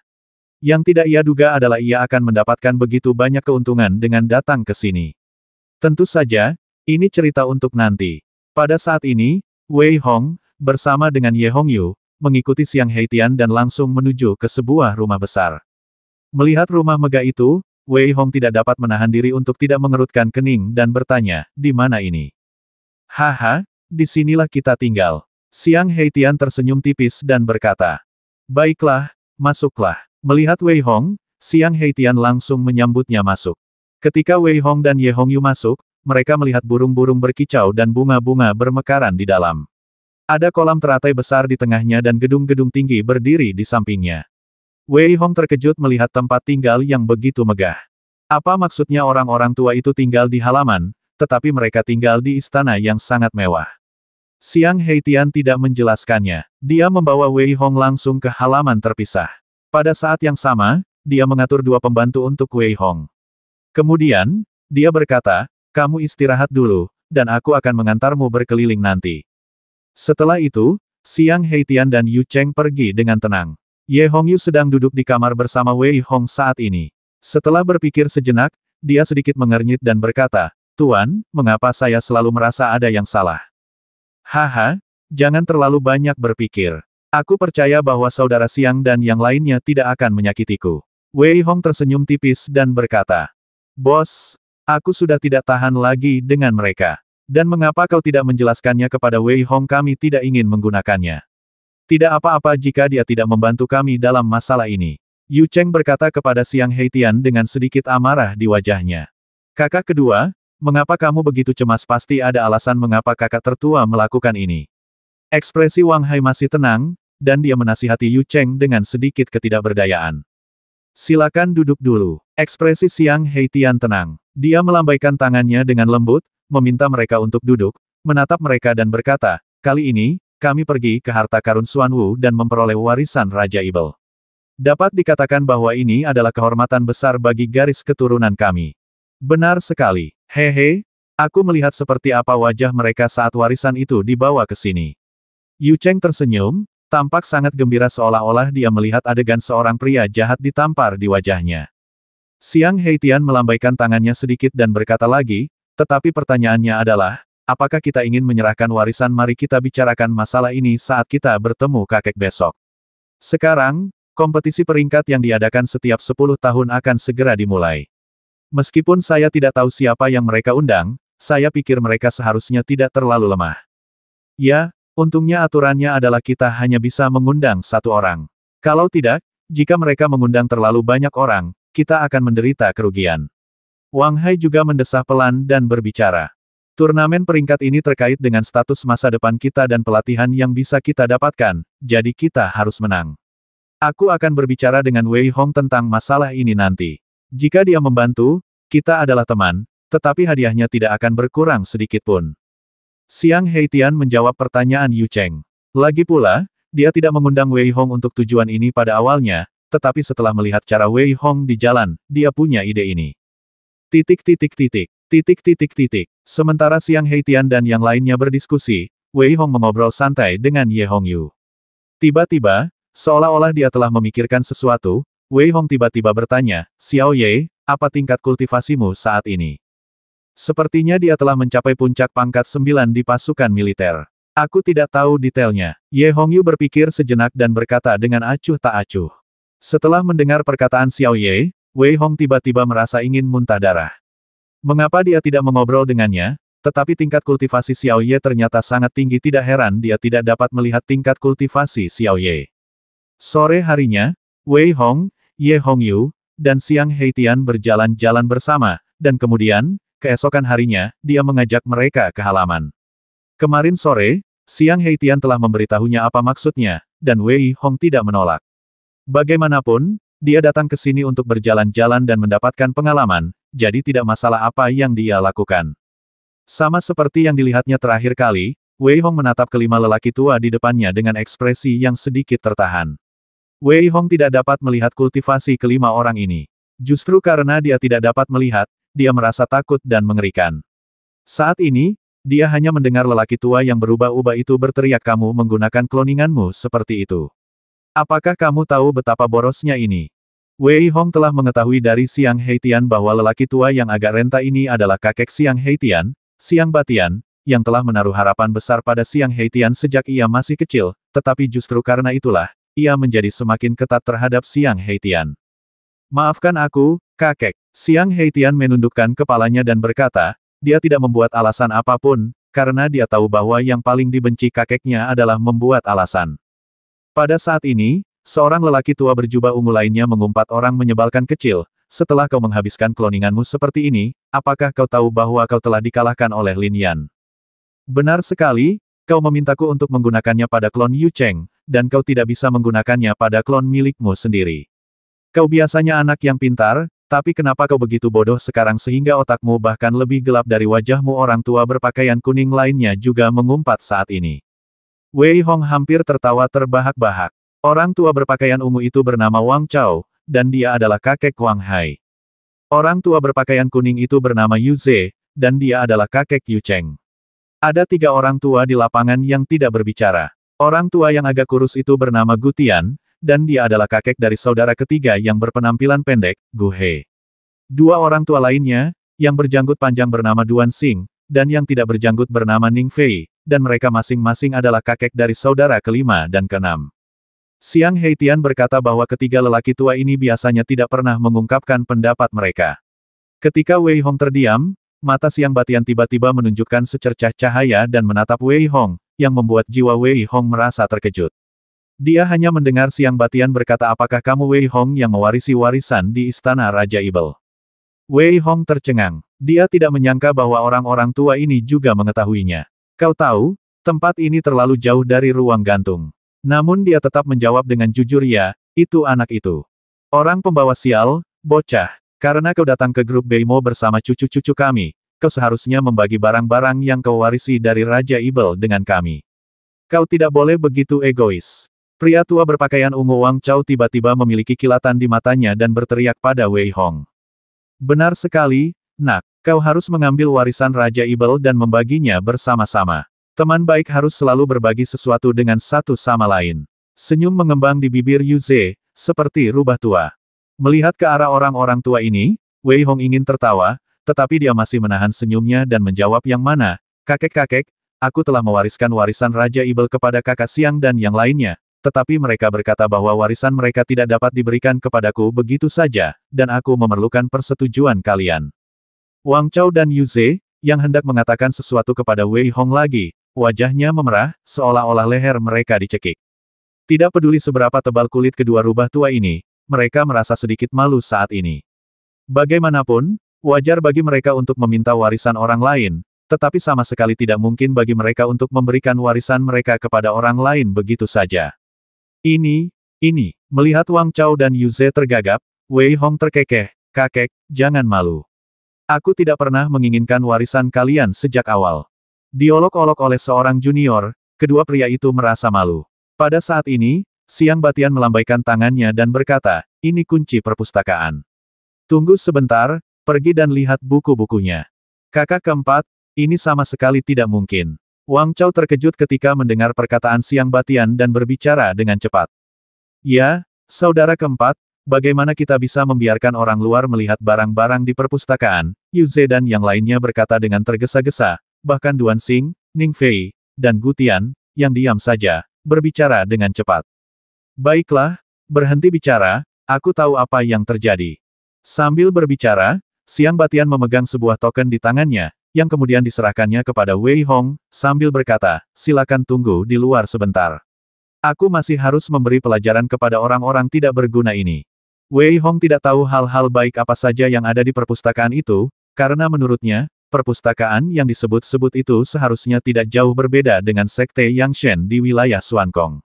Kalau begitu, apa yang bisa dilihat di sana? Dia benar-benar tidak bisa memahami pikiran orang-orang tua ini. Apakah kamu benar-benar mendapatkan warisan Raja Ibel? Setelah Wei Hong pergi, Xiang Batian menunjukkan sedikit kegembiraan di wajahnya dan bertanya dengan suara yang dalam. Itu benar. Sambil berbicara, Xiang Heitian dengan cepat melafalkan rumus tersebut. Orang-orang yang hadir semuanya adalah orang-orang antik tua. Mereka tahu bahwa rumus tersebut luar biasa. Pada saat ini, Xiang Batian juga mendesah pelan, anak ini benar-benar pemberani. Apa maksudmu dengan keberanian? Kurasa dia tidak bisa menemukan jawabannya sendiri, jadi dia membantu mereka. Yu Ze berkata dengan nada sarkastis, tetapi dia sendiri merasa bahwa apa yang dia katakan tidak dapat diandalkan. Kakek, aku tidak yakin kepada siapa aku akan memberikan warisan ini. Xiang Heitian mengerutkan kening, menatap kakeknya, dan bertanya dengan suara yang dalam. Berikan saja, kenapa tidak? Ekspresi wajah Xiang Batian berubah, lalu dia berkata cepat. Tapi, kakek, sudah jelas dia tidak sejalan dengan kita sekarang, jadi mengapa kita harus memberikannya padanya? Xiang Heitian mendengar apa yang diharapkannya, tetapi dia masih berkata dengan keras. Apakah kalian juga berpikir begitu? Xiang Batian mendesah pelan dan menatap Yu Cheng dan yang lainnya. Meskipun mereka tidak berbicara, mereka dengan jelas mengungkapkan apa yang ingin mereka katakan. Sehat. Siang Batian menghela napas dalam-dalam dan berkata lagi, geng kita bisa bertahan begitu lama karena kita bersatu dalam menghadapi dunia luar. Meskipun pertikaian internal terjadi dari waktu ke waktu, kita selalu konsisten dalam menangani masalah-masalah besar. Karena itu, siapa di antara ratusan sekte di kelompok Gurun Utara yang berani mengganggu kita? Pada titik ini, secercah kekhawatiran melintas di wajah Siang Batian, tapi kalian orang menyebalkan kecil, jelas bahwa kalian semua memiliki motif egois sekarang. Tidak peduli siapa yang memimpin geng di masa depan, saya khawatir kalian tidak akan bersatu seperti kami. Kakek, meskipun kita ingin bersatu, orang lain mungkin tidak mau. Selain itu, butuh ratusan tahun bagi kita untuk mengambil alih, jadi kamu tidak perlu khawatir tentang ini. Siang Heitian menatap kakeknya yang tampak khawatir, mendesah pelan, lalu berbicara. Kakek, kami bertemu seseorang dari Yuhua Yuan di Istana Raja Ibel. Pada saat ini, Siang Heitian harus segera mengganti topik pembicaraan dan berbicara. Benarkah benar, sekarang saatnya untuk membuka Akademi Yuhua? Siang Batian sedikit tertegun saat ini, lalu berbicara dengan nada yang sedikit acuh tak acuh. Namun, ketika Siang Batian mendengar apa yang telah dilakukan Wei Hong di Istana Raja Ibel, dia menarik napas dalam-dalam dan berkata, anak ini benar-benar tak kenal takut. Kakek, tempat seperti apa Yuhua Yuan itu? Siang Heitian tampak sedikit bingung saat ini dan bertanya. Wei Hong, masuklah juga. Wei Hong awalnya sedang berbicara dengan Ye Hong Yu di luar ketika dia tiba-tiba mendengar Siang Batian memanggilnya. Dia sedikit mengernyit, tetapi tetap berjalan masuk dengan cepat. Siang Batian menatap Wei Hong saat dia masuk, dan berkata kepadanya dengan sedikit kekaguman, kamu benar-benar berani. Kamu berani membasmi orang-orang dari Yuhua Yuan sesuka hati. Itu benar-benar mengejutkanku. Yah, ini hanya keberuntungan, hanya keberuntungan. Mendengar pujian Siang Batian, Wei Hong menggaruk kepalanya sedikit dan berkata dengan sedikit malu. Haha, sungguh beruntung. Kau cukup menarik. Mendengar perkataan Wei Hong, Siang Batian tiba-tiba tertawa terbahak-bahak. Kemudian, ekspresinya menjadi serius dan dia berkata kepadanya, karena kau telah bertemu seseorang dari Akademi Yuhua, maka aku akan bercerita tentang Akademi Yuhua kepadamu. Akademi Yuhua terletak di dunia kecil di alam Wuling. Alam Wuling adalah perbatasan antara benua Wuqi dan benua Lingqi. Di Akademi Yuhua, siapapun yang menganggap dirinya jenius biasanya akan pergi ke sana untuk penilaian. Dapat dikatakan bahwa itu adalah tempat berkumpulnya semua bakat dari kedua benua.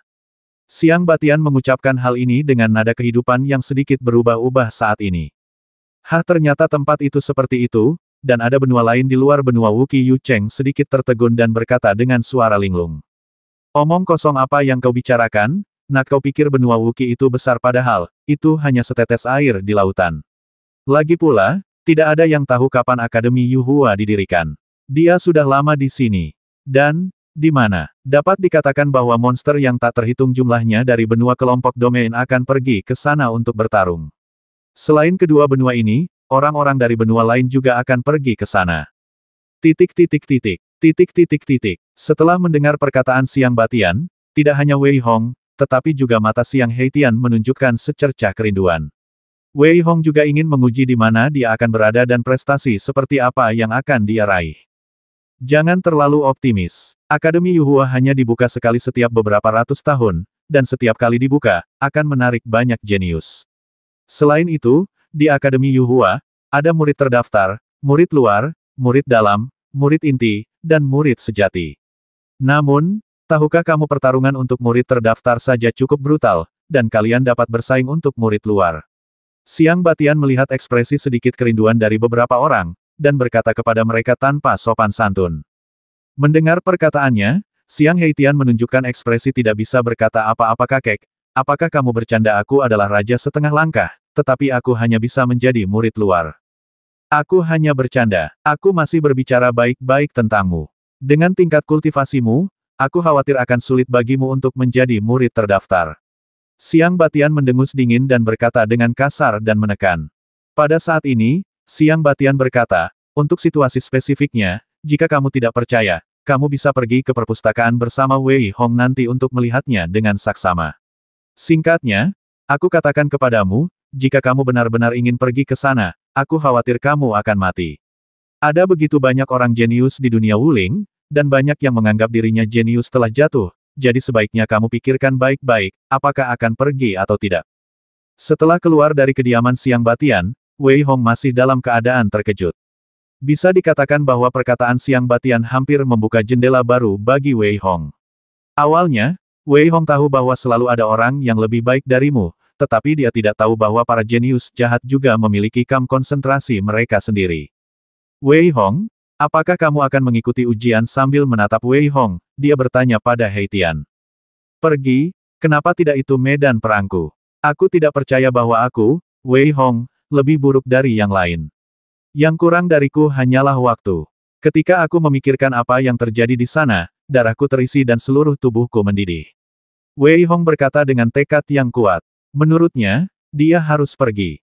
Xiao Ye, bagaimana denganmu? Wei Hong berbalik dan menatap Ye Hongyu dan bertanya. Kemanapun Tuan Muda pergi, aku akan ikut, kata Ye Hongyu tegas. Haha, oke, kalau begitu kita berdua akan pergi bersama untuk membobol kamp konsentrasi yang disebut sebagai kamp konsentrasi jenius jahat. Aku ingin melihat seberapa kuat aku, Wei Hong. Wei Hong tertawa, tetapi ekspresinya tampak sangat sombong, dan dia berteriak keras. Begitu Wei Hong selesai berbicara, Siang He Tian tampak tersentuh dan berkata dengan suara yang dalam, jika memungkinkan, aku juga ingin pergi melihatnya. Wang Hai dan yang lainnya tidak berbicara. Mereka tahu bahwa kultivasi mereka agak rendah, jadi mereka tidak berencana untuk pergi. Jika mereka pergi, mereka mungkin akan langsung tersingkir. Melihat kunci perpustakaan di tangannya, Wei Hong berpikir sejenak dan berkata, ngomong-ngomong, kita tidak ada yang harus dilakukan, mengapa kita tidak pergi ke perpustakaan dan membaca beberapa buku bersama? Wei Hong sekarang merasa bahwa dia tahu terlalu sedikit tentang seluruh benua Wuqi dan dunia ini. Wei Hong bahkan bertanya-tanya, karena dia berada di alam ini, apakah ada jalan kembali? Memikirkan hal ini, Wei Hong merasa sangat gembira. Meskipun benua tempat dia berada adalah benua tingkat rendah dan tingkat kultivasi tertinggi hanya pada tingkat marsial honoret, sekte Wei Hong ada di sana. Selain itu, dia tidak bebas dari ikatan, jadi Wei Hong berencana untuk mempelajari pengetahuan dalam buku itu dengan saksama. Perpustakaan geng itu tidak ada di sini, melainkan di sebuah bangunan kitab suci yang berjarak sekitar 2 meter dari sini.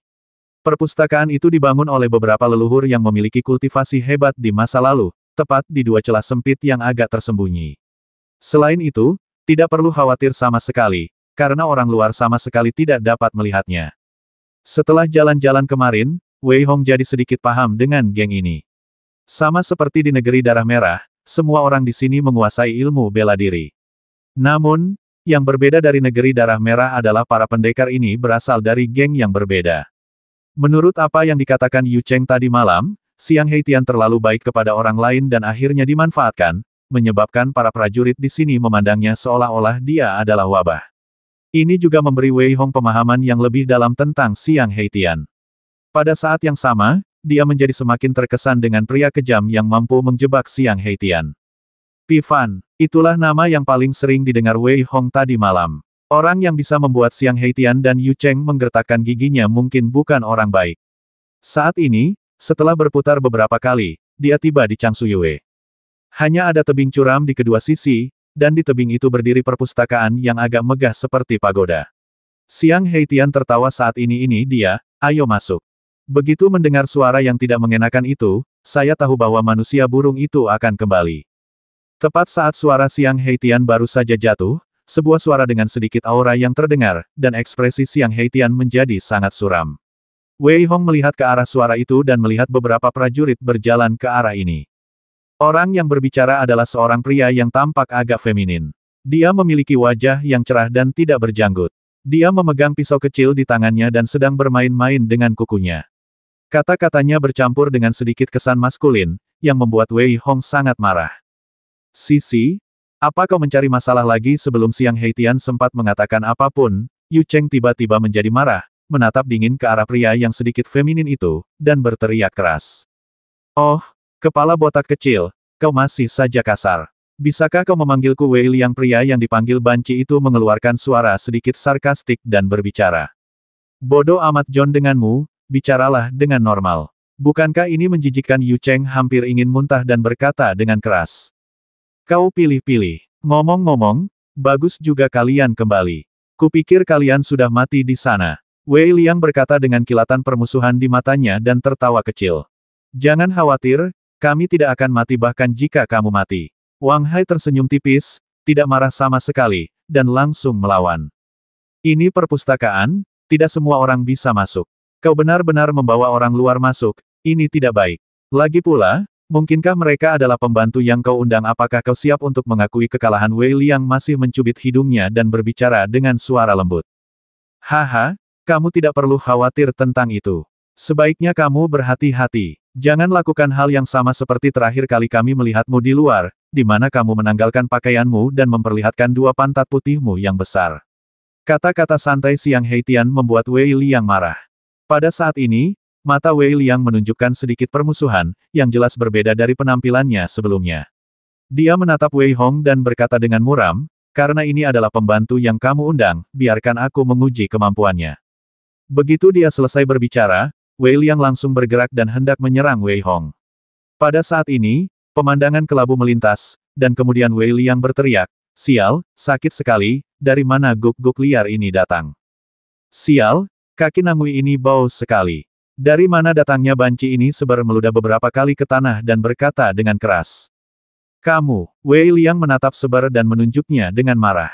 Apa maksudmu dengan kamu orang pembawa sial? Kakek dari kakekmu harus memanggilku paman guk-guk saat dia melihatku. Apa kau punya sopan santun? Kau berpenampilan seperti ini dan berpura-pura menjadi waria. Apa kau punya rasa malu? Seber membentak, tanpa sedikit pun kesantunan. Xiang Heitian dan Yu Cheng tertawa terbahak-bahak saat ini. Mereka tidak pernah menyangka bahwa guk-guk mati ini begitu populer seperti sekarang ini. Pada saat ini, jejak niat membasmi melintas di mata Wei Liang, dan tangan kanannya menghantam Seber. Bubuk Sirius. Dengan teriakan pelan, langit dipenuhi debu, yang seperti serigala yang berubah wujud di udara. Serigala itu meraung dan langsung menyerbu ke arah Cyber. Ketika Wei Liang menaburkan bubuk Sirius, wajah Xiang Heitian dan yang lainnya berubah, tetapi mereka langsung menarik Wei Hong dan mundur, tanpa mempedulikan hidup atau mati Saibo. Serbuk sirloin yang jatuh dari lengan baju Wei Liang membentuk tanda saat Wei Liang melambaikan tangannya. Saat tanda di tangan Wei Liang bersilangan dan berubah, satu demi satu sirloin mengembun dan menyelimuti Cyber. Guk-guk liar, pergilah ke neraka, serigala menelan matahari. Ekspresi Wei Liang sangat ganas, dan dia meraung dingin. Serigala surgawi yang menerkam Seber meraung, dan api yang tak terhitung jumlahnya menyembur keluar dari mulut serigala ilusi itu, seperti matahari bundar, mencoba membakar Seber hingga berkeping-keping. Apa ini? Wei Hong dapat dengan jelas merasakan aura dingin yang terpancar dari serigala surgawi yang ilusif itu. Meskipun Wei Hong tidak mendekatinya, ia merasakan kulit kepalanya kesemutan. Entahlah dari mana banci ini mempelajari ilmu bela diri yang suram ini. Selain membuat dirinya tidak lagi menjadi laki-laki maupun perempuan, bubuk Sirius memang lebih kuat. Biarkan guk-guk mati ini mencicipinya. Yu Cheng berkata cepat, menatap Seber dengan pandangan penuh kemenangan. Hehe, benar juga, guk-guk mati ini memang berkulit tebal, jadi biarkan saja dia mencobanya. Selain itu, kamu juga bisa belajar tentang seni bela diri Wei Liang. Xiang Heitian jelas memikirkan hal yang sama dengan Yu Cheng, dan tersenyum muram. Wei Hong menggelengkan kepalanya dan tersenyum pahit. Tampaknya kedua orang ini benar-benar membenci Seber. Wei Hong bahkan menduga bahwa jika Seber tertidur, keduanya akan langsung merebus dan memakannya. Yang dilihatnya hanyalah 5 hantu serigala surgawi yang dibentuk oleh apa yang disebut serbuk serigala surgawi, yang mengelilingi Seber dengan erat. Api matahari bundar yang tak berujung ingin memusnahkan Seber sepenuhnya. Dan apa yang disebut serbuk serigala surgawi. Wei Hong bahkan memperhatikan bahwa hantu itu sebenarnya terbuat dari sedikit bubuk, dan memancarkan sedikit aroma. Titik. Tahan napas, Wei Hong, bau ini beracun. Melihat Wei Liang benar-benar menaburkan bubuk Sirius ke arah sini dengan sengaja, jejak kemarahan melintas di wajah Xiang Heitian dan dia berteriak dengan dingin. Mendesis. Ketika Wei Hong merasa pusing, Yin Qi yang dipancarkan oleh partikel dantian di tubuhnya lah yang langsung memadamkan serbuk sari. Wei Hong menatap Seber dengan tenang tanpa mengubah ekspresinya. Entah mengapa, Wei Hong selalu merasa bahwa guk-guk malang ini punya beberapa trik tersembunyi. Yang terlihat hanyalah Cyber yang terhuyung-huyung ke kiri dan ke kanan akibat pengaruh bubuk Sirius, kedua kaki belakangnya yang terbalik berguling ke sana kemari, sementara hantu Sirius yang menyerang Cyber terhalang oleh penghalang yang dibuat Cyber dengan melambaikan tangannya. Ledakan. Saat serigala bayangan itu hancur, penghalang yang diciptakan oleh Seber juga hancur secara langsung. Mata Wei Liang bersinar dengan niat membasmi yang tak berujung.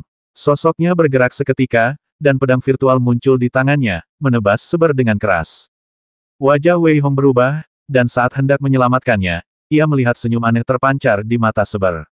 Ia tiba-tiba berhenti. Wei Hong yakin bahwa guk-guk mati ini baik-baik saja, dan ia takut telah ditipu lagi. Pergilah ke neraka. Wei Liang tidak dapat menahan keinginan membasmi di dalam hatinya. Dia membasmi Saibo bukan hanya karena dia muak dengan guk-guk yang mati itu, tetapi untuk menunjukkan kekuatannya kepada Xiang Heitian dan Wei Hong, yang tidak dikenalnya. Tepat ketika pedang panjang virtual di tangan Wei Liang hendak menebas Seber, sosok Seber tiba-tiba bergerak di tanah, bergerak beberapa kaki jauhnya dalam sekejap, dan di bawah tubuhnya, ada beberapa batu roh. Saat Wei Liang menebas batu roh, Saibo tiba-tiba berteriak dari kejauhan mengantuk. Dengan teriakan pelan, batu roh itu mengeluarkan cahaya yang menyilaukan, dan benar-benar menyedot Wei Liang langsung ke dalam batu roh itu. Ketika cahaya itu menghilang, sosok Wei Liang menghilang. Belum lagi beberapa prajurit yang mengikuti Wei Liang, bahkan Wei Hong pun memiliki sedikit keterkejutan di wajahnya. Orang pembawa sial, kau terlalu naif untuk berani membasmi pamanmu, nak. Seber melemparkan batu roh itu langsung keluar. Saat ini, ekspresinya sedikit sombong, dan dia menggonggong dengan keras. Namun, saat ini, ekspresi Xiang Heitian tidak begitu baik. Meskipun dia memiliki dendam terhadap anak ini, mereka berasal dari geng yang sama. Jika Wei Liang meninggal di sini, bahkan kakek Xiang Heitian pun akan mendapat masalah. Dasar guk-guk mati, apa yang kau lakukan pada Wei Liang? Xiang Heitian menatap Cyber yang sangat sombong itu, dengan sedikit amarah di wajahnya, dan bertanya dengan cepat. Hehe, nak, kau jadi gelisah sekarang, orang pembawa sial, kenapa kau tidak muncul saat bocah itu ingin membasminya tadi? Seber tersenyum dan berkata sambil mencibir sambil menatap Xiang Heitian. Dasar guk-guk mati, cepat katakan padaku, kemana kau bawa Wei Liang? Xiang Heitian menatap Seber dan berteriak. Guk-guk orang pembawa sial, kemana kau bawa Wei Liang? Dasar guk-guk orang pembawa sial, cepatlah dan biarkan Wei Liang keluar, atau aku akan mengulitimu hidup-hidup. Para prajurit bersama Wei Liang juga berteriak keras. Keluarlah dari sini satu per satu. Kakek dari kakekmu dan aku adalah generasi yang sama. Beraninya kau berteriak seperti ini? Apakah ada aturan? Teriak Saibo dengan marah, menatap Xiang Heitian dan beberapa prajurit. Melihat penampilan Seber yang arogan dan mendominasi, Wei Hong pun tersenyum getir. Guk-guk orang pembawa sial ini sepertinya memang pantas dipukuli kemanapun dia pergi.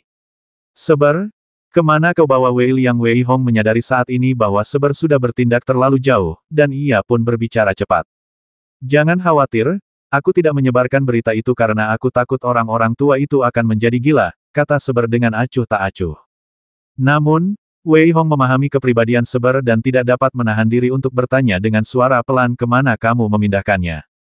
Yah, ketika aku berada di bundaran kemarin, aku membuat tanda di sebuah tempat pembuangan kotoran yang tidak jauh dari sana, jadi aku memindahkan anak itu langsung ke sana, sebagai cara untuk memberinya pelajaran. Mata Seber menunjukkan sedikit ketidakpedulian, tetapi kata-kata yang diucapkannya membuat dahi Wei Hong menghitam. Ah, guk-guk orang pembawa sial, aku akan membasmimu. Pada saat itu, terdengar suara penuh duka, amarah, dan raungan, serta hasrat membasmi yang membumbung tinggi ke angkasa membumbung dari kejauhan. Kau lihat itu? Kalau aku tahu, aku akan memindahkan anak ini ke sudut yang tak terlihat sehingga dia tidak akan pernah kembali. Seber berkata dengan penuh kebencian, menggertakkan giginya. Kenapa kau tidak cepat-cepat pergi mencari Wei Liang? Apa kau tidak merasa sudah cukup mempermalukan dirimu sendiri? Xiang Heitian menatap beberapa orang yang masih linglung dan berteriak dengan marah. Setelah mendengar apa yang dikatakan Xiang Heitian, beberapa orang bereaksi cepat dan bergegas pergi. Setelah mereka pergi, Xiang Heitian tidak dapat menahan diri lagi dan tertawa keras. Hei, dasar guk-guk mati, kamu telah melakukan begitu banyak hal yang tidak bermoral, tetapi kali ini adalah satu-satunya saat kamu melakukannya dengan sangat baik. Benar sekali. Kalau dipikir-pikir, banci itu biasanya suka bersih-bersih, tapi sekarang dia keluar dari lubang, aku jadi tertawa terbahak-bahak. Yu Cheng tampak sangat senang dan berkata sambil tertawa lebar. Pakan, Saibo berteriak dan menggigit Xiang Heitian lagi, sambil berteriak, tolong hormati aku. Kakek dari kakekmu adalah generasi yang sama denganku. Bisakah kau bersikap baik? Wah, senyum Xiang Heitian membeku di wajahnya. Melihat guk-guk mati yang tampak pantas dipukuli, dia menyerangnya dengan ganas tanpa berkata apa-apa. Setelah pertarungan sengit, dia berhenti sejenak. Ketika Wei Hong melihat apa yang disebut perpustakaan, dia juga terkejut. Dari luar, apa yang disebut perpustakaan ini hanyalah sebuah gedung bertingkat tinggi dengan beberapa lantai. Namun, ada dunia lain di dalamnya. Buku-buku yang dikumpulkan oleh seluruh kelompok selama bertahun-tahun sebenarnya dibuka menjadi dunia kecil dengan kekuatan sihir, dan buku-buku yang tak terhitung jumlahnya langsung diklasifikasikan ke dalamnya. Yang menjaga dunia ini adalah seorang wanita yang berwajah manis. Namun, Xiang Heitian dan Yu Cheng menunjukkan ekspresi hormat yang langka dan berkata kepada wanita itu dengan hormat, "Nona Su, kakek meminta kami untuk membawa Wei Hong membaca buku bersama." Wanita bernama Nona Su itu mengambil token dari Wei Hong dan tersenyum tipis. Wei Hong merasakan aura yang sangat menakutkan dari wanita ini, dan aura ini sebenarnya berada di level raja. Selain itu, mungkin tidak lebih lemah dari kultivasi kakek Xiang Heitian. Namun, Wei Hong memikirkannya dan itu masuk akal. Bagaimanapun, buku-buku ini mungkin adalah inti dari kelompok itu, jadi mereka tentu saja membutuhkan orang-orang yang sangat kuat untuk menjaganya. Sementara Wei Hong melihat gadis buku itu menatap Wei Hong dengan saksama dan berkata, dia memang luar biasa. Dia telah mengolah tubuhnya hingga tingkat seperti itu. Dia pasti telah bekerja keras. Sambil berbicara, dia melambaikan tangannya yang sedikit ramping dengan ringan, seolah-olah aliran gas lemak telah ditarik keluar darinya secara tak terlihat. Kemudian, dia berkata kepada Wei Hong dan yang lainnya, di sini akhir-akhir ini tidak damai, jadi biarkan ibel buku kecil ini memimpin jalan untukmu. Jika kamu butuh sesuatu, katakan saja padanya. Baiklah, terima kasih, Nona Su. Xiang Heitian berkata dengan hormat. Wei Hong menatap sosok kecil ilusi yang terbentuk oleh kondensasi lemak, dan sedikit tertegun, tetapi kemudian dia merasa lega. Bagaimanapun, apapun itu, ia dapat menjadi roh melalui penyerapan selama bertahun-tahun. Banyak dari buku-buku ini ditulis oleh raja-raja yang tak tertandingi. Secara alami, dengan penyerapan dan pemahaman jangka panjang, mungkin akan mudah untuk menjadi roh.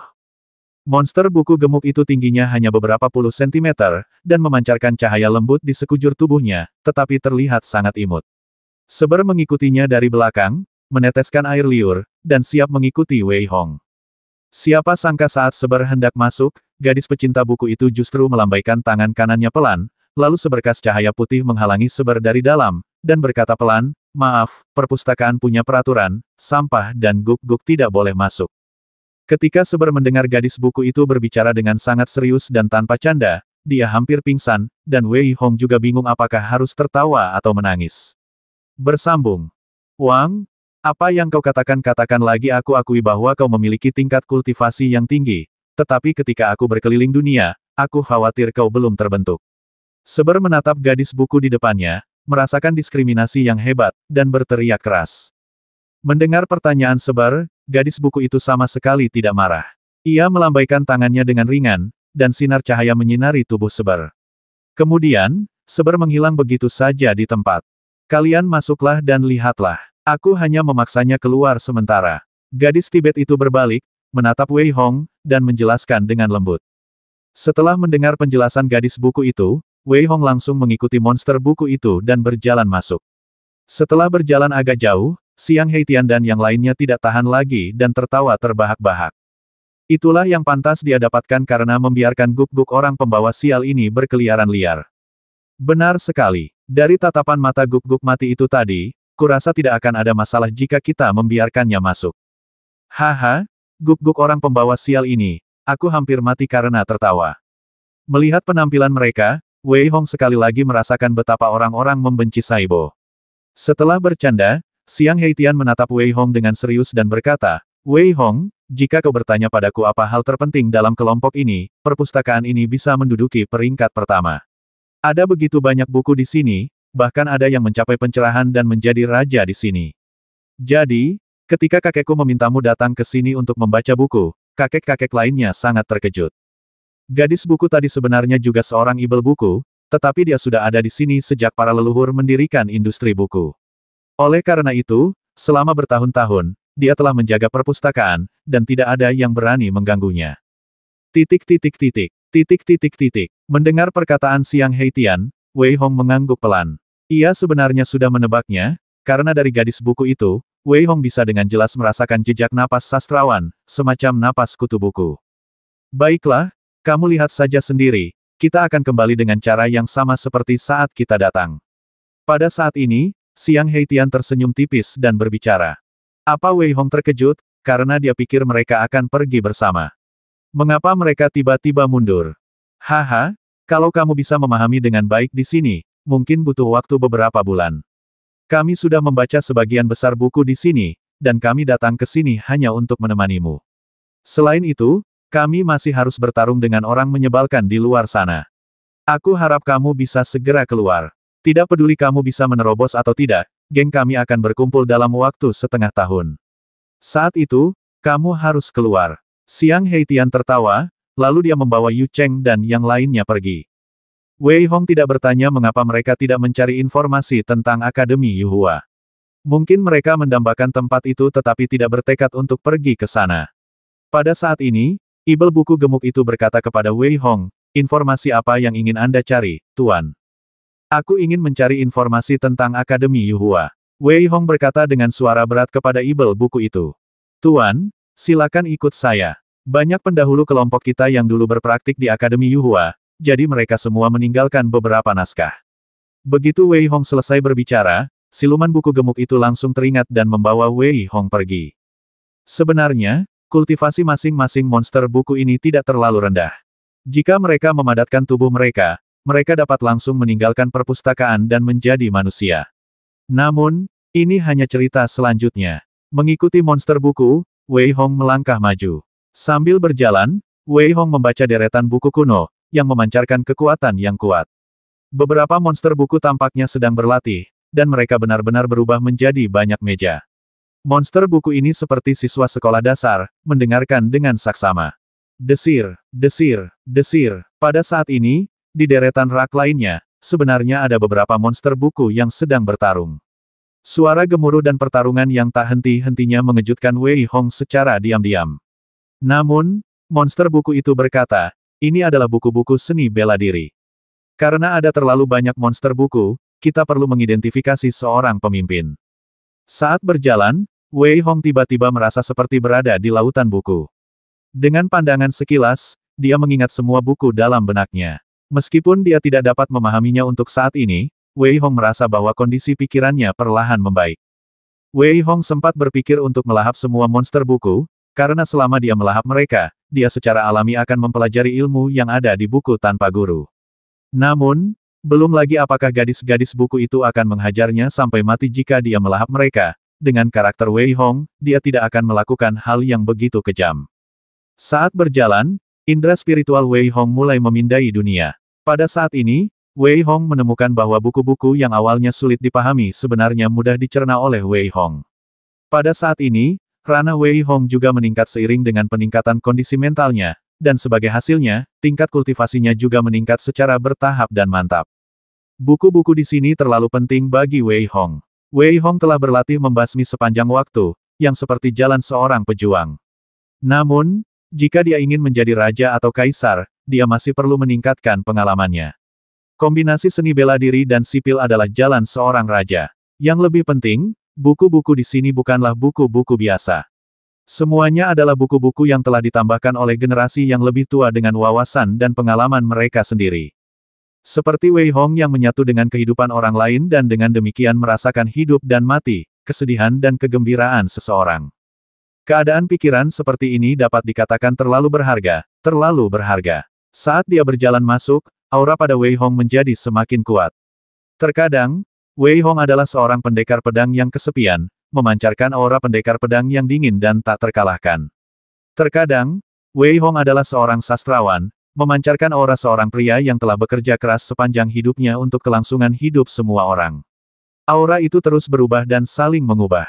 Setan buku di sebelahnya memiliki sedikit kengerian di matanya yang sedikit konyol. Dia secara alami memahami apa yang terjadi dengan aura Wei Hong. Ini jelas hanya mungkin setelah memahami semua buku sepenuhnya. Dia bahkan dapat secara langsung menghasilkan konsepsi dan persepsi artistiknya sendiri. Namun masalahnya, bukan karena tidak ada jenius gangster yang kuat yang datang dan mengalami situasi seperti ini, tetapi itu hanya sedikit gambaran konsepsi artistik yang dapat dicapai setelah berlatih dan memahami selama beberapa bulan. Dan Wei Hong di depannya, hanya berjalan santai, dan memahami semua buku. Kemampuan persepsi abnormal ini beberapa poin lebih kuat daripada beberapa monster buku lainnya. Memang dunia telah memberi saya pencerahan semacam ini. Mungkin tidak akan meningkatkan kultivasi saya, tetapi dapat diakumulasikan dan menjadi dasar bagi terobosan saya di masa mendatang. Wei Hong menggelengkan kepalanya dan mendesah. Pada saat yang sama, Wei Hong berhenti, duduk bersila, dan mencerna dengan tenang apa yang baru saja dipelajarinya. Setelah setengah jam menyerap, sudah ada puluhan ribu buku di benak Wei Hong. Jika Wei Hong dapat memahami semuanya, saya khawatir kultivasinya akan meningkat pesat. Namun, ini bukanlah sesuatu yang dapat dilakukan dalam semalam, dan Wei Hong berhenti bukan untuk memahami semuanya, tetapi hanya karena ia ingin memahaminya dengan tenang. Lagi pula, jika ia bergerak maju dengan gegabah, pikirannya mungkin akan meledak. Wei Hong duduk dengan tenang dan mencerna pengetahuan itu perlahan-lahan. Buku-buku ini berisi semua jenis rahasia seperti teknik pedang, teknik pisau, teknik tinju, teknik telapak tangan, del. Namun, yang lebih diperhatikan Wei Hong adalah catatan para guru kuno, beberapa rahasia militer, del. Semakin dalam pemahamannya, semakin jarang bisa dikatakan bahwa Wei Hong sekarang membasmi. Pada saat ini, Wei Hong melambaikan tangan kanannya ke depan dengan lembut. Pada saat ini, aura di tubuh Wei Hong seperti aura seorang jenderal dalam pertempuran, memimpin ribuan pasukan. Begitu suara Wei Hong jatuh, aura yang tak terhitung jumlahnya terjerat di dalamnya, dan sosok ilusi yang terkondensasi itu bergegas maju. Wah, Wei Hong dengan lembut mencubit tangan kanannya, dan semua bayangan yang rusak menghilang. Wei Hong juga diam-diam mendesah teknik membasmi yang diubah dari taktik militer dunia manusia benar-benar hebat. Ternyata dia adalah seorang pria kuat yang, saat menjalani hidup di bumi, kebetulan melihat seorang jenderal yang menang memimpin ribuan pasukan. Dia melihat niat membasmi mengembun di belakangnya. Dia memikirkannya dan menyadari seni membasmi. Pada saat ini, aura Wei Hong berubah maju mundur saat ia bertransformasi, dan saat sosok-sosok itu berkumpul bersama, aura Wei Hong secara keseluruhan meningkat dengan cepat. Hanya dalam waktu kurang dari 1 jam, Wei Hong telah memahami semua puluhan ribu buku itu. Dan pemahaman ini tidak berarti bahwa ia mengingat semua buku dalam benaknya, tetapi ia menghilangkan beberapa ketidakmurnian dan hanya menyimpan esensinya. Waktu selalu berlalu dengan cepat selama kultivasi. 3 hari berlalu dengan tenang, dan Wei Hong selesai membaca semua buku di sekitarnya. Selama waktu ini, ia juga melakukan pertarungan sengit dengan monster buku yang sedikit sombong. Setelah menaklukkan monster buku, Wei Hong memberikan energi spiritualnya langsung ke monster buku yang gemuk itu. Panggilan. Ketika Wei Hong berdiri, aura samar di tubuhnya membuat siluman buku di sebelahnya hampir memiliki keinginan untuk menyembahnya, karena aura Wei Hong saat ini tidak lagi seperti seorang pejuang yang tegas. Jika dia berada di dunia fana, dia jelas akan menjadi seorang penulis hebat. Wei Hong telah sepenuhnya memurnikan semua aura pembasmi dan permusuhan di tubuhnya, dan yang tersisa hanyalah roh yang benar. Menatap ke arah tatapan mata si ibel buku gemuk yang sedikit ketakutan, Wei Hong menggelengkan kepalanya sedikit dan berkata sambil tersenyum tipis, "Baiklah, mari kita lanjutkan." Pada saat ini, Wei Hong tiba-tiba bersin, dan tak dapat menahan diri untuk tidak menyentuh hidungnya, lalu tertawa dan mengumpat, "Guk-guk, orang pembawa sial itu pasti sedang memarahiku." Gagasan Wei Hong tidak salah. Tepat saat Wei Hong hendak masuk, Seber sudah berada di perpustakaan selama 3 hari penuh. Ia mencoba segala cara tetapi tetap tidak bisa masuk. Karena memaksa masuk, tubuhnya sudah dipenuhi bekas luka. "Guk, Guk, Paman Guk-guk, aku rasa aku tidak bisa masuk." Mata Seber menunjukkan tatapan tajam, dan cakarnya dengan cepat mengukir batu roh itu. Dia mendesaknya untuk segera masuk ke perpustakaan, tetapi pada akhirnya, dia tetap terpental. Ledakan. Seber jatuh terduduk dengan keras, seluruh tubuhnya tampak sangat menyedihkan. Namun, saat ini, ia menjadi semakin berani. Ia berteriak dingin dan mengukir formasi lagi, mencoba untuk menyerbu masuk bersama formasi. Guk-guk, orang pembawa sial ini benar-benar gigih. Xiang Heitian dan rekan-rekannya di kejauhan mengumpat pelan saat mereka melihat bahwa setelah 3 hari penyerangan, Seber masih bertahan. "Lupakan saja, mari kita carikan dia sesuatu untuk dilakukan." Bahkan kakek berkata bahwa Guk-guk mati ini pasti memiliki asal-usul yang hebat. Tidak baik jika benar-benar menimbulkan masalah. Biarkan saja dia seperti ini. Xiang Heitian menghela napas sedikit dan berbicara. Setelah mengatakan itu, Xiang Heitian memimpin anak buahnya pergi. Namun, Seber masih bereaksi cepat, menggertakkan giginya dan bersiap untuk menyerbu. Sementara Seber mempertaruhkan nyawanya seperti ini, Wei Hong terus mengikuti si gadis buku ke dalam. Pada saat ini, si gadis buku telah menjadi mati rasa terhadap Wei Hong, dan pada saat yang sama, dia teringat apa yang dikatakan gadis buku itu. Titik titik titik. Titik titik titik. Apa itu jenius? Seorang jenius melanggar akal sehat dan melanggar aturan. Setan buku itu memandang Wei Hong di depannya dan berpikir dalam hati, Wei Hong ini pastilah si jenius yang disebutkan gadis buku itu. Sambil menyerap berbagai buku, Wei Hong melangkah maju selangkah demi selangkah. Pada saat ini, Wei Hong, dari kebenaran Konfusianisme, tiba-tiba memancarkan jejak cahaya Buddha, dan menjadi seorang penganut Buddha. Aura Buddha di belakangnya tampak terkondensasi. Tampaknya memurnikan jiwa. Berjalan maju selangkah demi selangkah, Wei Hong dapat dengan jelas merasakan bahwa aura pembasmi di hatinya secara tidak sadar berkurang. Tepat ketika Wei Hong hendak menyerapnya lagi, tiba-tiba, suara seperti guntur terdengar. Siapa yang berani mencuri ilmu bela diri Buddha milikku? Dengan teriakan yang dalam, aku dapat melihat cahaya Buddha bersinar terang dari rak buku di kejauhan. Sebuah bayangan dengan aura agama Buddha terbang keluar darinya, tetapi matanya sama sekali tidak menunjukkan belas kasihan. Sebaliknya, mereka menunjukkan sedikit kekejaman. Bayangan itu memancarkan aura yang kuat, memegang seuntai manik-manik Buddha, menatap Wei Hong, dan tanpa sadar memancarkan sedikit aura pembasmi. Wei Hong menatap bayangan Buddha di depannya, dan ketika dia melirik buku itu lagi, Wei Hong tahu itu adalah aura pembasmi. Agama Buddha menekankan kasih sayang, tetapi ada juga penganut agama Buddha yang menekankan pembasmian untuk menghentikan pembasmian. Buku di depannya ditulis oleh seorang penganut agama Buddha. Filosofinya adalah bahwa ketika berhadapan dengan kekuatan jahat, tidak perlu belas kasihan, tetapi basmi mereka secara langsung dan kirim mereka ke surga. Filosofi yang begitu kejam membuat Wei Hong merasa bahwa penganutnya ini tegas dalam membasmi. Jika aku datang ke sini secara langsung, aku tidak akan punya kesempatan sama sekali.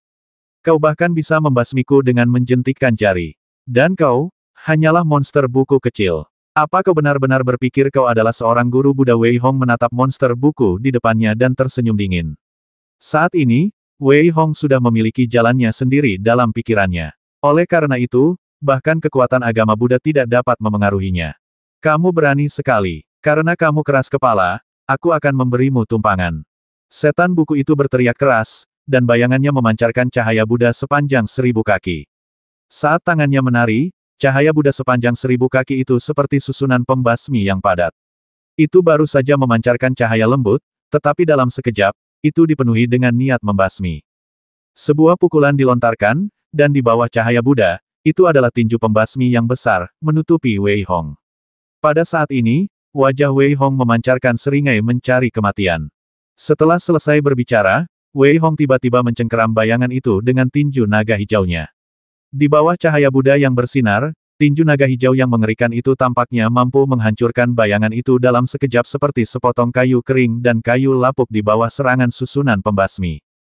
Oh, tidak. Ketika hantu cahaya Buddha melihat tinju naga hijau masih bergerak maju dan mendekatinya, ekspresi ibel buku itu berubah drastis. Dia mengeluarkan teriakan ringan dan hendak menyelam langsung ke lautan buku. Dia hanyalah ibel buku yang baru lahir, atau lebih tepatnya, dia hanya mengira dirinya sebagai penegak hukum, tetapi dia tidak memiliki mentalitas yang seharusnya dimiliki oleh seorang penegak hukum. Mau lari sekarang sudah terlambat. Wei Hong berteriak pelan, dan tinjunya bergerak cepat, meraih monster buku di tangannya. Namun, monster buku itu meledak dengan keras, dan benar-benar lepas dari tangan Wei Hong seperti cacing tanah dan terbang ke dalam buku. Bisakah kau melarikan diri? Suara Wei Hong samar-samar terdengar, dan kelima cakar yang terkondensasi di tangan kanannya mencengkeram langsung ke arah kerajaan buku. Hantu cahaya Buddha adalah monster buku. Tidak ada ruang untuk melarikan diri sama sekali. Wei Hong menjepitnya, lalu memukul monster buku gemuk di sebelahnya. Pada saat yang sama, batu-batu spiritual yang tak terhitung jumlahnya diserap oleh monster buku gemuk itu oleh energi spiritual yang telah dikalahkan Wei Hong. Dalam waktu kurang dari beberapa tarikan napas, suara gemuruh terdengar dari tubuh monster buku gemuk itu. Kemudian, Wei Hong melihat hantu monster buku gemuk itu menjadi lebih besar lagi, dan berubah menjadi seorang anak kecil. Terima kasih atas kebaikanmu dalam memberiku kehidupan baru. Setan buku gemuk itu menundukkan kepalanya dan berbicara kepada Wei Hong dengan tulus. Monster buku seperti mereka hanya bisa menjadi dewasa setelah berlatih selama berhari-hari dan berbulan-bulan, tetapi Wei Hong menggunakan kemampuan monster buku lainnya dan menggabungkannya dengan batu roh. Dapat dikatakan bahwa dia membesarkan monster buku gemuk di depannya dari taman kanak-kanak hingga siswa sekolah dasar. Bagaimana mungkin dia tidak bersyukur? Wei Hong mengangguk pelan, dan pada saat yang sama, dia melangkah maju lagi. Sepanjang jalan, Wei Hong diserang tidak kurang dari 10 kali, tetapi setiap monster buku berhasil ditangkap oleh Wei Hong, menyebabkan monster buku gemuk itu tumbuh semakin besar. Waktu berlalu dengan tenang. Hanya dalam waktu 4 bulan, Wei Hong akhirnya mengerti apa yang dikatakan Xiang Heitian. Tidak akan ada gunanya sama sekali jika dia keluar tanpa menghabiskan beberapa bulan di sini. Selama 4 bulan ini, Wei Hong juga bertemu dengan beberapa monster buku yang membuatnya takut pada pandangan pertama. Wei Hong mengabaikan monster buku ini. Namun, beberapa monster buku memperlakukan tempat itu sebagai wilayah mereka sendiri, dan ketika Wei Hong tiba, mereka ingin membasminya tanpa rasa hormat. Wei Hong langsung menyerahkan situasi ini kepada monster buku gendut itu. Lagi pula, dalam 4 bulan ini, kultivasi monster buku gendut itu telah mencapai tingkat kekuatan militer ke-8. Dia mampu menghadapi beberapa monster buku dengan kultivasi yang sedikit lebih lemah. Tepat ketika Wei Hong mengira dia telah mempelajari semua buku di sini, sebuah suara gemuruh datang dari jauh raungan. Aku mencium bau napas manusia, haha, ini bau yang aku butuhkan. Pada saat ini, Wei Hong akhirnya mengerti apa masalah yang dibicarakan gadis buku itu. Ternyata di dunia kecil ini, selain rahasia manusia, ada juga beberapa rahasia ibel. Di dalamnya, ada ibel buku dengan kultivasi yang sangat kuat, yang lahir dari rahasia ibel. Haha, ras ibelku akhirnya bisa memakan manusia. Beberapa ratus tahun terakhir ini sangat membosankan. Benar sekali, basmi dia, basmi manusia lemah ini. Mendengar suara mereka, Wei Hong terdiam. Ternyata, selain monster buku yang kuat, monster buku yang lahir dari buku rahasia monster ini membandingkan diri mereka dengan monster yang sebenarnya. Mereka tidak pernah meninggalkan buku, jadi mereka secara alami mengira bahwa mereka adalah bagian dari klan monster. Monster buku yang kuat itu hanya seorang perwira militer tingkat 9, jadi Wei Hong tidak menganggapnya serius dan langsung menghadapinya. Sedangkan untuk karakter kecil yang tersisa, Wei Hong menyerahkannya kepada monster buku yang gemuk itu. Ledakan, ledakan, ledakan. Meskipun pertarungannya cukup sengit, tidak ada satupun buku yang rusak sama sekali, yang membuat Wei Hong lebih memahami dunia kecil ini. Melihat monster buku yang kuat itu, Wei Hong menggunakan kedua tangannya untuk menyerang seekor naga biru. Pada saat yang sama, semua gerakan yang telah dipelajarinya selama 4 bulan latihan diledakkan ke arahnya. Monster buku yang sangat sombong dan tangguh itu langsung dikalahkan oleh Wei Hong. Tanpa pemimpin, monster buku kecil yang tersisa terbasmi dengan sangat bersih. Pada saat ini, Wei Hong duduk bersila dan memahami keterampilan monster-monster ini. Manusia, ibel, dan monster, ketiga ras tersebut memiliki keterampilan yang berbeda, tetapi mereka juga memiliki kesamaan. Di antara keterampilan ras ibel, Wei Hong hanya menguasai teknik generasi Raja Ibel, dan dia telah melihat keterampilan lain sebelumnya. Sekarang, ini dapat dikatakan sebagai sebuah kesempatan. Dapat dikatakan bahwa keterampilan klan Ibel ini secara alami cocok untuk dipelajari oleh klan Ibel, tetapi Wei Hong dapat mempelajarinya. Di dunia yang luas ini, ada 3.000 hukum alam, dan masing-masing memiliki kesamaan. Yang harus dilakukan Wei Hong adalah menemukan yang cocok untuk latihannya sendiri dari keterampilan klan Ibel ini. Wei Hong bahkan mungkin memiliki kesempatan untuk memahami keterampilannya sendiri di masa depan. Jika seseorang tahu apa yang dipikirkan Wei Hong, mereka mungkin akan berpikir bahwa Wei Hong gila. Hanya ketika seseorang mencapai level di atas kaisar, seseorang dapat menciptakan seni bela dirinya sendiri. Wei Hong hanya setingkat perwira militer, namun ia berpikir untuk menciptakan seni bela dirinya sendiri. Betapa sombong dan lancangnya dia. Desir, desir, desir. Tepat ketika Wei Hong mulai mendapatkan pencerahan, monster buku gemuk di sebelahnya dengan cepat menyerang monster buku kecil dari klan Ibel. Pada saat ini, di mata monster buku gemuk, monster buku dari klan Ibel ini adalah orang-orang yang harus dibasmi, jadi dia menyerang tanpa ampun. Dalam waktu kurang dari 1 jam, monster buku gemuk itu telah memusnahkan semua monster buku di bawah peringkat ke-8 di pasukan militer. Wei Hong memahami keterampilan klan monster saat ini, dan menunjukkan sedikit kekaguman. Siapa bilang kemampuan ras Ibel lebih rendah dari manusia menurutku, kemampuan ras Ibel mungkin lebih kuat. Wei Hong, yang berpikir seperti ini, tiba-tiba mengeluarkan teknik generasi Raja Ibel, Dengan sedikit senyum di wajahnya setelah sekian lama berkultivasi, saya khawatir saya tidak memiliki saingan di militer. Dalam hal ini, saya akan memahami teknik generasi Raja Ibel secara menyeluruh. Jika tidak, tidak akan ada tempat bagi saya di Akademi Yuxian. Wei Hong bergumam dan mulai berlatih. 640.